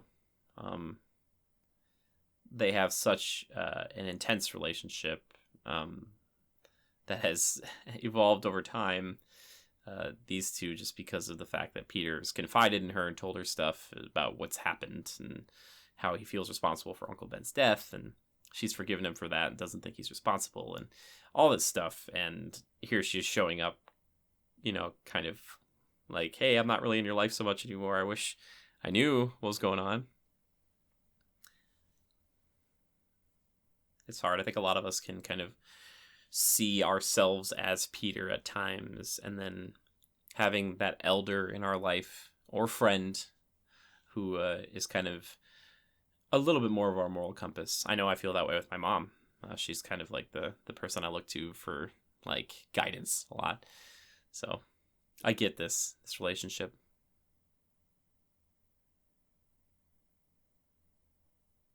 Again, Rosemary Harris, just that calming voice of wisdom. Does get a little bit of that time to shine, though, in Spider-Man 2. A little bit of that fight sequence. Oh, it's great. This feels a little weird, this whole moment. Like, how did Sandman know he was going to come in that alley?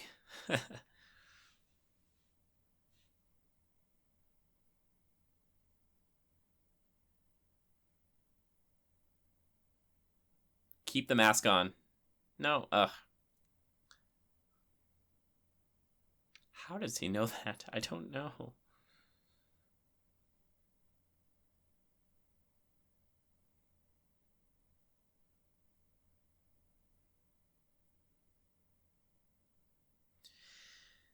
This is like they're trying to get Sinister Six to work, and that's kind of been something Sony's been working on for a long time, something I would love to see, a Sinister Six film, which for those who might not be aware, Sinister Six is comprised of 6 of Spider-Man's foes. Team changes a lot, but kind of making a film based on them. I don't know if you try to make it where the 6 are kind of, the quote-unquote protagonist, or it's their viewpoint, and Spider-Man's the villain or the antagonist in that film. I'm not sure how you do it. That's a lot of villains, and they've learned with this one and Amazing Spider-Man 2 that doing 3 villains without kind of the proper build-up kind of wears on an audience. So in this one we get New Goblin, Sandman, and then Venom. Amazing Spider-Man 2, we had Rhino, Electro, and Goblin. So in that case, those were 3 brand new villains for Amazing Spider-Man. At least this one, Harry's been built up over time, so it's not, I don't think, as painful.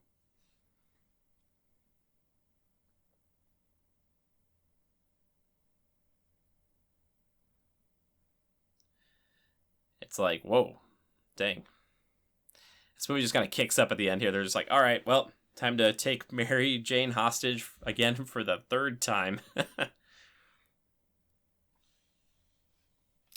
Now, apparently, what I've heard is that they've recycled all of the screams of Mary Jane in this film from the previous film. I don't know if it's totally true or not.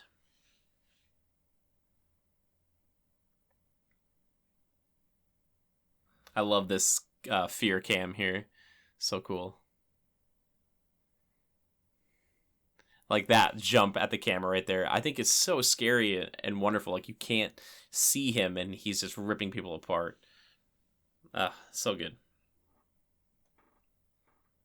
And here we go. It does kind of kick right into this finale here, but we get this like, oh, he's back. Kind of, ugh. And there's this feeling, this kind of sense for me. I'm getting goosebumps right now just watching it. With the music and everything, that it's like, yes, this is the end of a trilogy. And when you see that suit, you know that Spidey's coming. Truth and justice, and he's going to keep fighting. Oh, it's wonderful.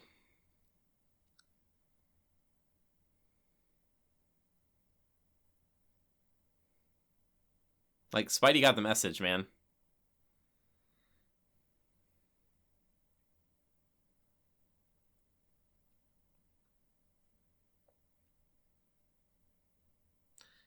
So coming up here are where, if you get the chance to go look up outtakes, you can see some really good ones.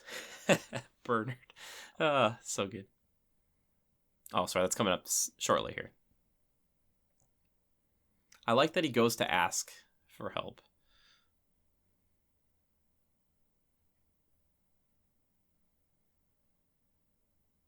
Harry, you're fine. Get the little mask.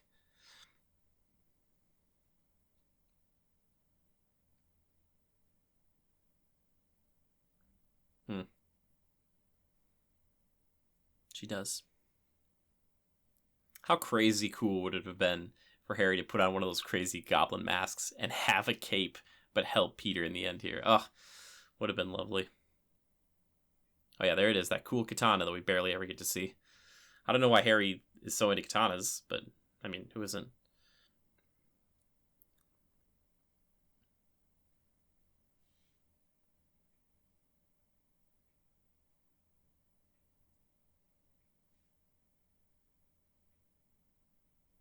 Yeah, this is what I'm talking about, everybody. Go look up the outtakes for this. It's great.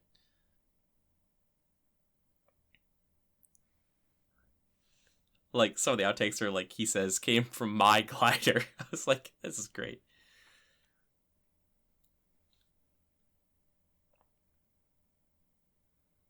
Bernard, why didn't you tell him this a long time ago?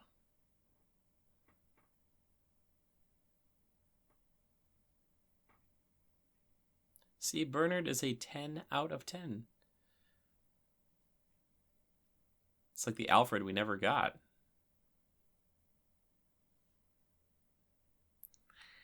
I don't know if that's a French horn that plays that little goblin tone, but it's a little bit hopeful, which is really cool. Like, Danny Elfman, again, just really killing it with the score. Get a little Jurassic Park up in here, too, with this whole kind of car falling through. I guess I've never really thought about it like this.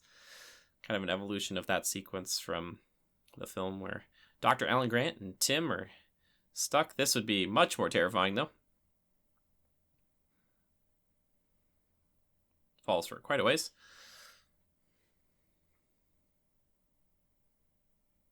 I love this. This is probably my favorite entrance to Spider-Man. And again, I'm from America, so give me my second to be patriotic here. But this kind of thing, and they've done this in all the movies, they kind of show him in front of a flag. But right there, it's like, yeah, America. Like, forgive me for people from all around the world. They're just like, it's like, all right, he's back. He's in red, white, and blue. Not that he's always, like, the most patriotic hero. That's Captain America, for sure. But I love it.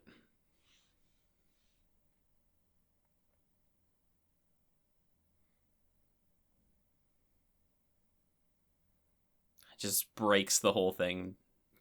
Taxi falls through all this.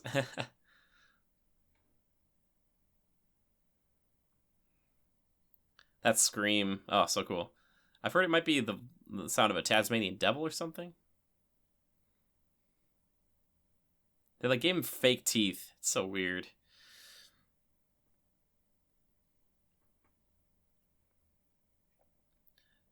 So why? I hate that they take the cool scary mask off of him. But obviously, like, Topher Grace, I think, needs to get a certain amount of face screen time.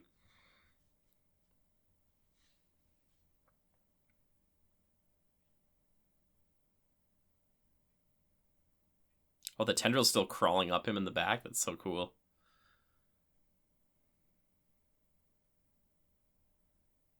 Like, why are his teeth all messed up? Right? Yeah, it was like a few days ago, man. I think. Why did you also bring a truck up there? I don't get it.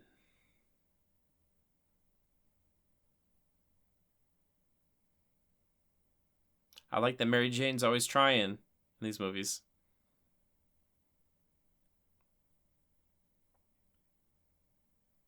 How does he know about the whole tiger thing and the Spidey sense thing? Like, the design for Venom, like when he's roaring like that, is legitimately scary. Kind of reminds me of the scene earlier in the movie, by the way, where Harry is fighting Peter, shooting the web balls and all that. Just this kind of long take.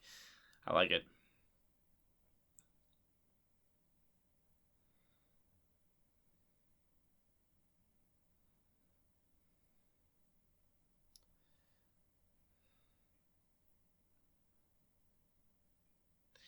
I like this whole kind of Sandman has the ground, Venom has the air kind of taken over. They kind of stay out of each other's business.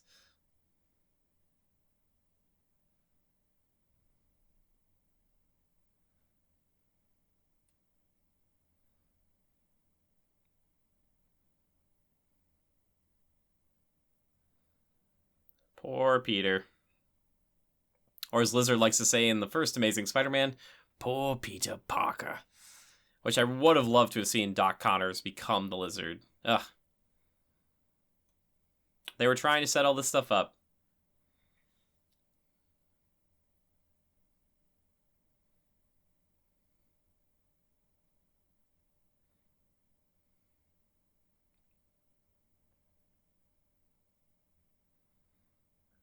Poor Peter. Just get up there, man. What are you doing?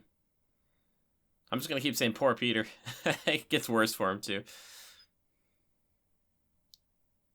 Like, Venom's just watching this somewhere. Just like, he's going to die.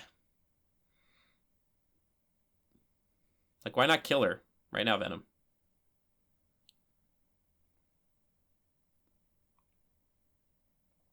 I guess he was just waiting for that moment.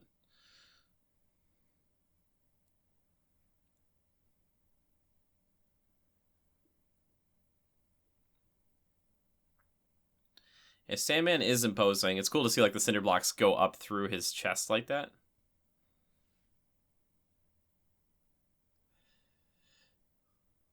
Yeah, that creepy noise Venom makes. Oh, it's good. This is a brutal sequence for sure.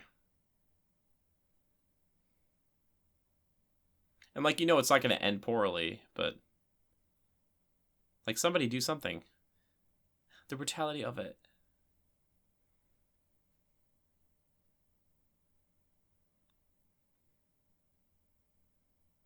This is where they should have ended the movie, right here. But I like this. He's reaching out to her. She's looking back at him. And you can like kind of tell that they still obviously really care about each other.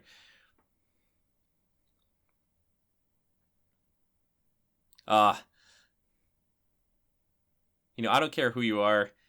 This whole bit should get you a little bit excited. It's like, oh, we finally get to see a goblin play the good guy. Like, for me, 16-year-old Jimmy gets past Wicked Cool and just gets so stoked. It's like the spotlight turns, and here he comes. He's just like, boom. It's like, knock, knock, Harry's here.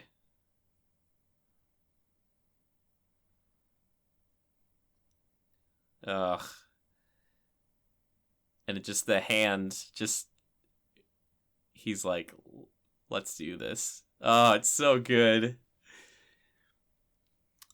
We saw him fight twice, and finally, they get to fight together. What are you gonna do?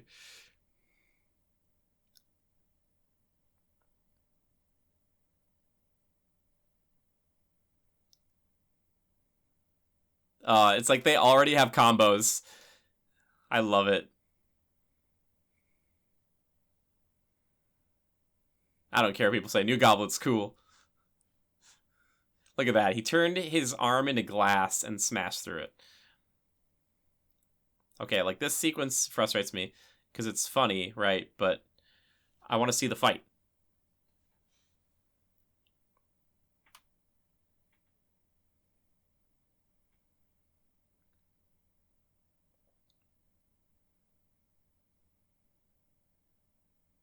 Film's extra. Before digital. I mean, I guess she didn't have digital camera. Huh. And like the little thing seeking him out there, like the snowboard finds him. Ugh.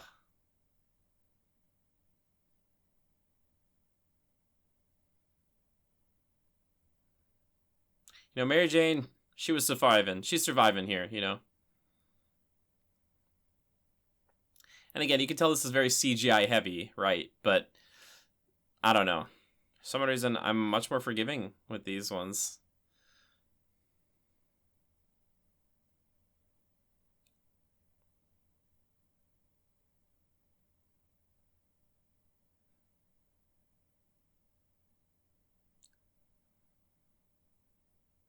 I think he says Gotter or Gunner. I think Gunner. So he's saying, like, gun it back upwards so we can save her.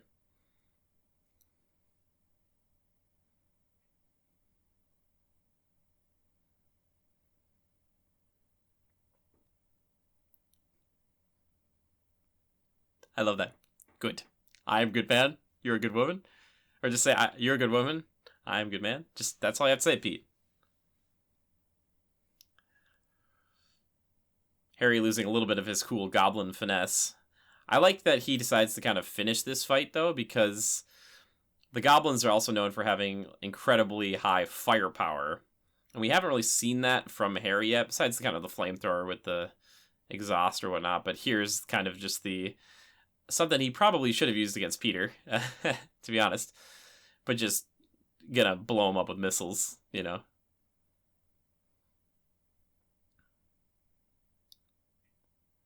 How cool would it have been, though, if you would have landed with the katana on his head and sliced straight down through him. Ugh. Those people should get out of there, though, because this is like a super dangerous place. Like, they could all die in any second. I like that we get a little, like, the spider sense isn't working here.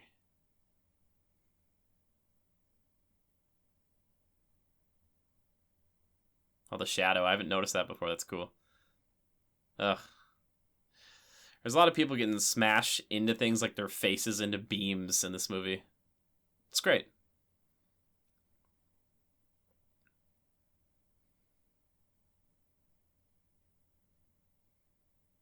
Never wound what you can't kill. That's great. Where'd you learn that there, Eddie?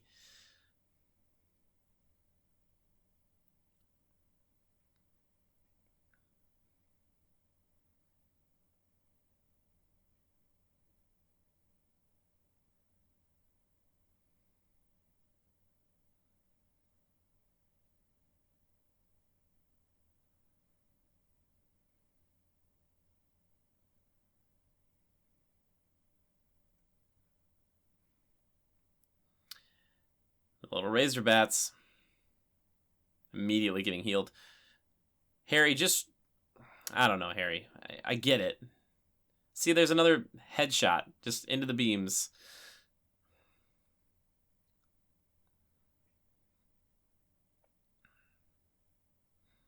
It's funny because he's also really weak to fire, and if Harry would have come in instead of trying to stab him and tried to burn him, this fight probably would be done. But, Just jump into him, Harry. Don't take the shot. Don't tank it. Oh, Harry. He does it every time I watch this movie. I always think, like, Harry, just shoulder bash him. Peter should have been like, this is how your father died.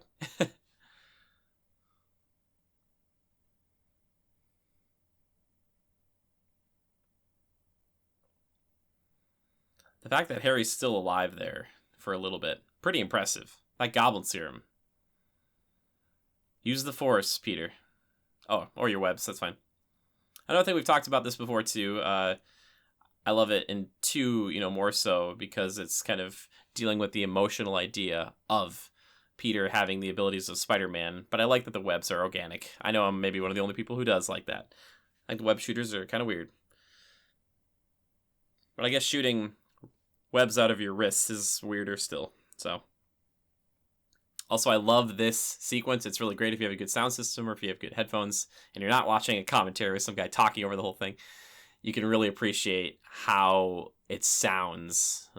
It's really cool. I think they used to use this for like tech demos and stuff. Ugh.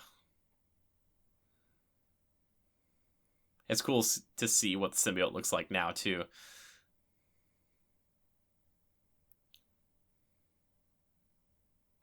Because that's one thing we don't really get in this movie. It's like the symbiote wants to be with Peter. I love that Peter knows how to use those, too.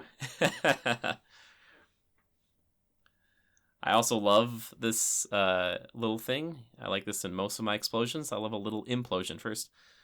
Oh, and I never noticed that it's wriggling on the ground there for a second, too. Jeez, I'm noticing so much this time, guys. Ay, ay, ay. Yeah, but I love that Pete just goes over to that snowboard and just... He can get a pumpkin bomb. I'm really, really, really, really, really, really hopeful that we get to see an MCU version of Green Goblin, though, because Green Goblin, to me, he's my favorite villain. I love Venom. Venom's probably close second. Him and Doc Ock maybe tie for second, but Green Goblin is like my guy. I love him.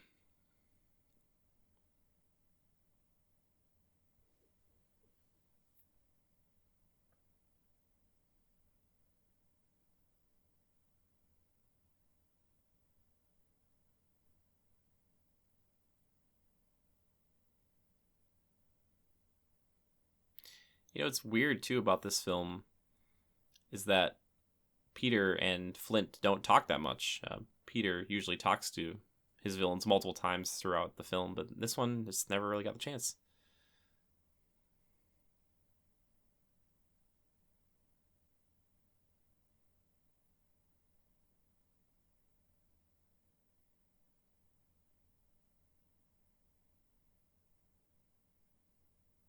Yeah, classic Uncle Ben, right?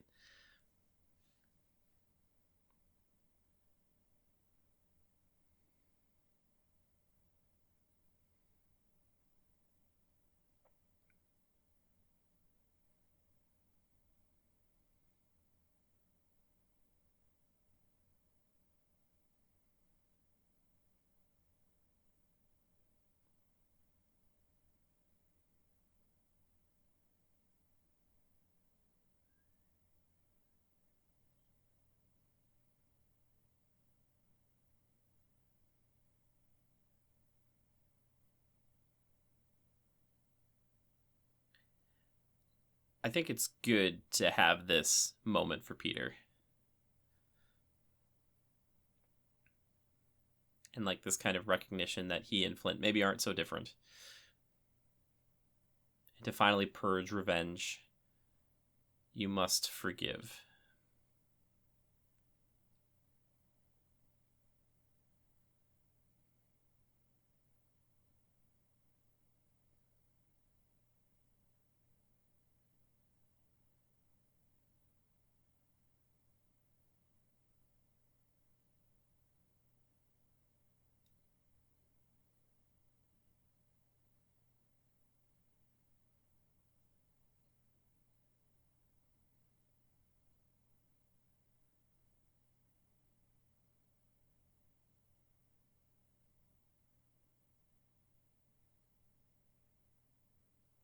Good on you, Pete.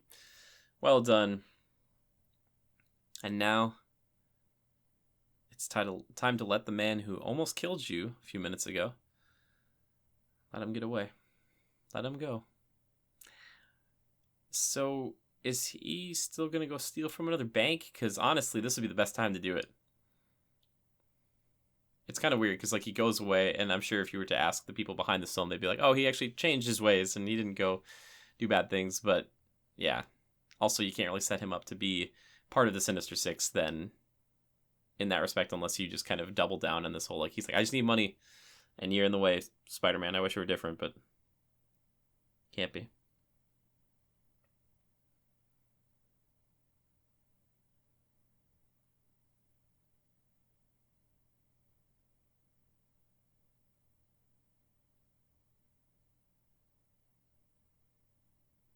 And even though I did say earlier in this film, all three of them aren't super likable comparatively, I think, to previous films,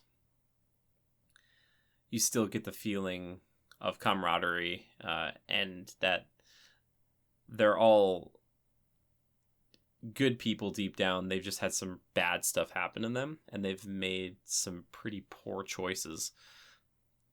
And they're all kind of atoning for it almost simultaneously. Not maybe Mary Jane as much.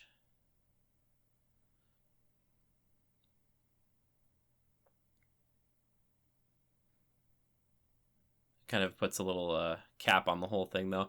And even though I would have loved to have seen 4, 5, and 6, this moment right here kind of feels like a somber finale to it all, because you kind of tie up the goblin, saga, unless you kind of brought in the hobgoblin and had Peter get angry that someone took up that mantle. Lots of funerals in these movies. They always seem to end with a funeral. Just not super great. I guess the second one ended with a wedding, which is kind of like a funeral. You know what I'm saying, everybody? I'm kidding. I'm a kidder.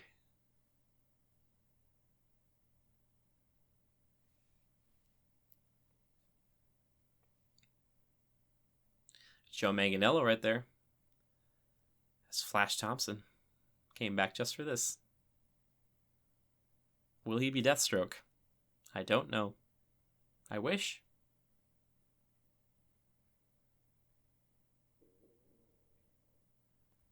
Always choose to do what's right. These movies have a pretty strong, like I said earlier, they each have their own kind of moral theme to them. And I appreciate that.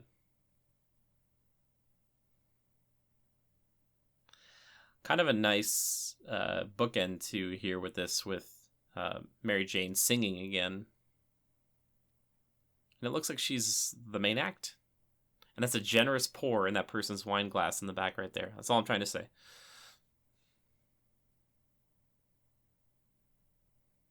I don't know if that's really her singing, but she sounds great, I think.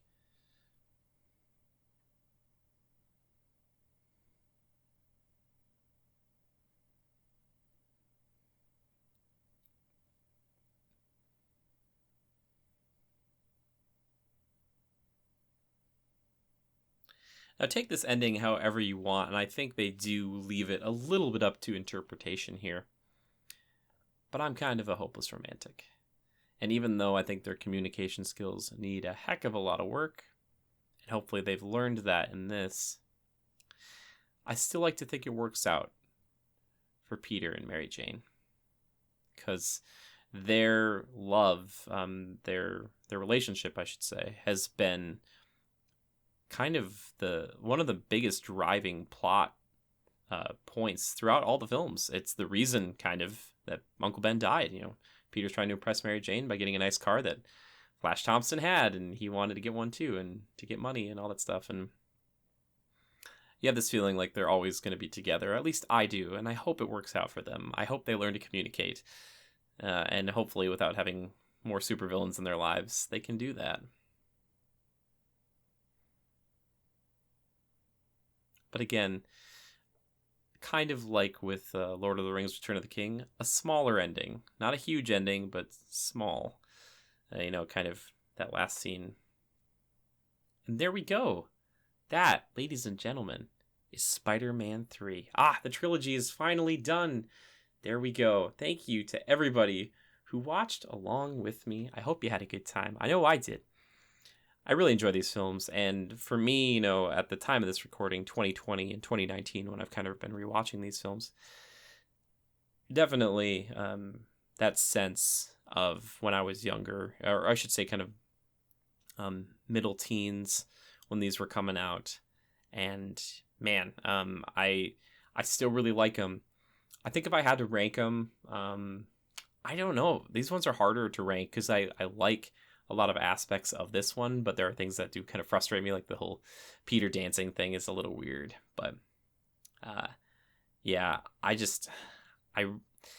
I like the fight scenes in this one a lot, especially the ones with Harry and Peter. There's this emotional weight to them, and they feel super brutal. Like, this movie, I feel like, really skirts that edge. Like, there's a few times where you think, ooh, a little bit more, and this might have been R.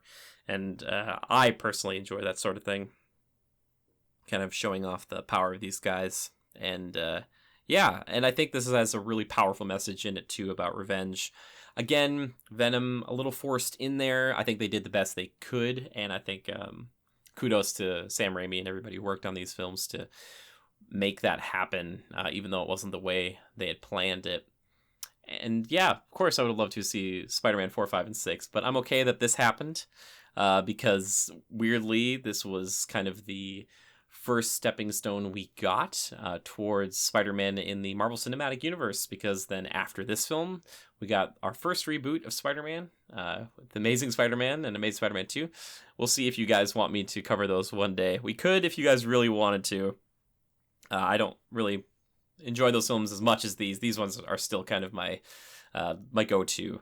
And yeah, I really enjoy them, and I hope you did as well. I'd be interested to hear what you guys think, which of these three is your favorite, and maybe more so, which one is your favorite, contains your favorite villain or villains. I love the new Goblin, to some extent, but Green Goblin, the original, oh my gosh, just Willem Dafoe. The little bit you get there where he's like, you've taken your eye off the ball. Like, I really love that so much. And yeah, it's good. And yeah, some of the special effects, the CG, there's a lot of it in this one, and it's not, it's maybe not as easy to digest nowadays, but I think it's still okay. I think it's still good. And it's still an entertaining movie. I mean, this is over 2 hours, and it still went by pretty quickly. So yeah, good stuff. So there it is, ladies and gentlemen. Thank you so much, and thank you for your patience on this one. I know it's been a little bit, but I'm going to try to get out some more of these movie commentaries soon. I think the next one is going to be Wonder Woman, believe it or not. Oh my gosh, Wonder Woman. And Wonder Woman 84 is coming out this year, so look at that. It's working out.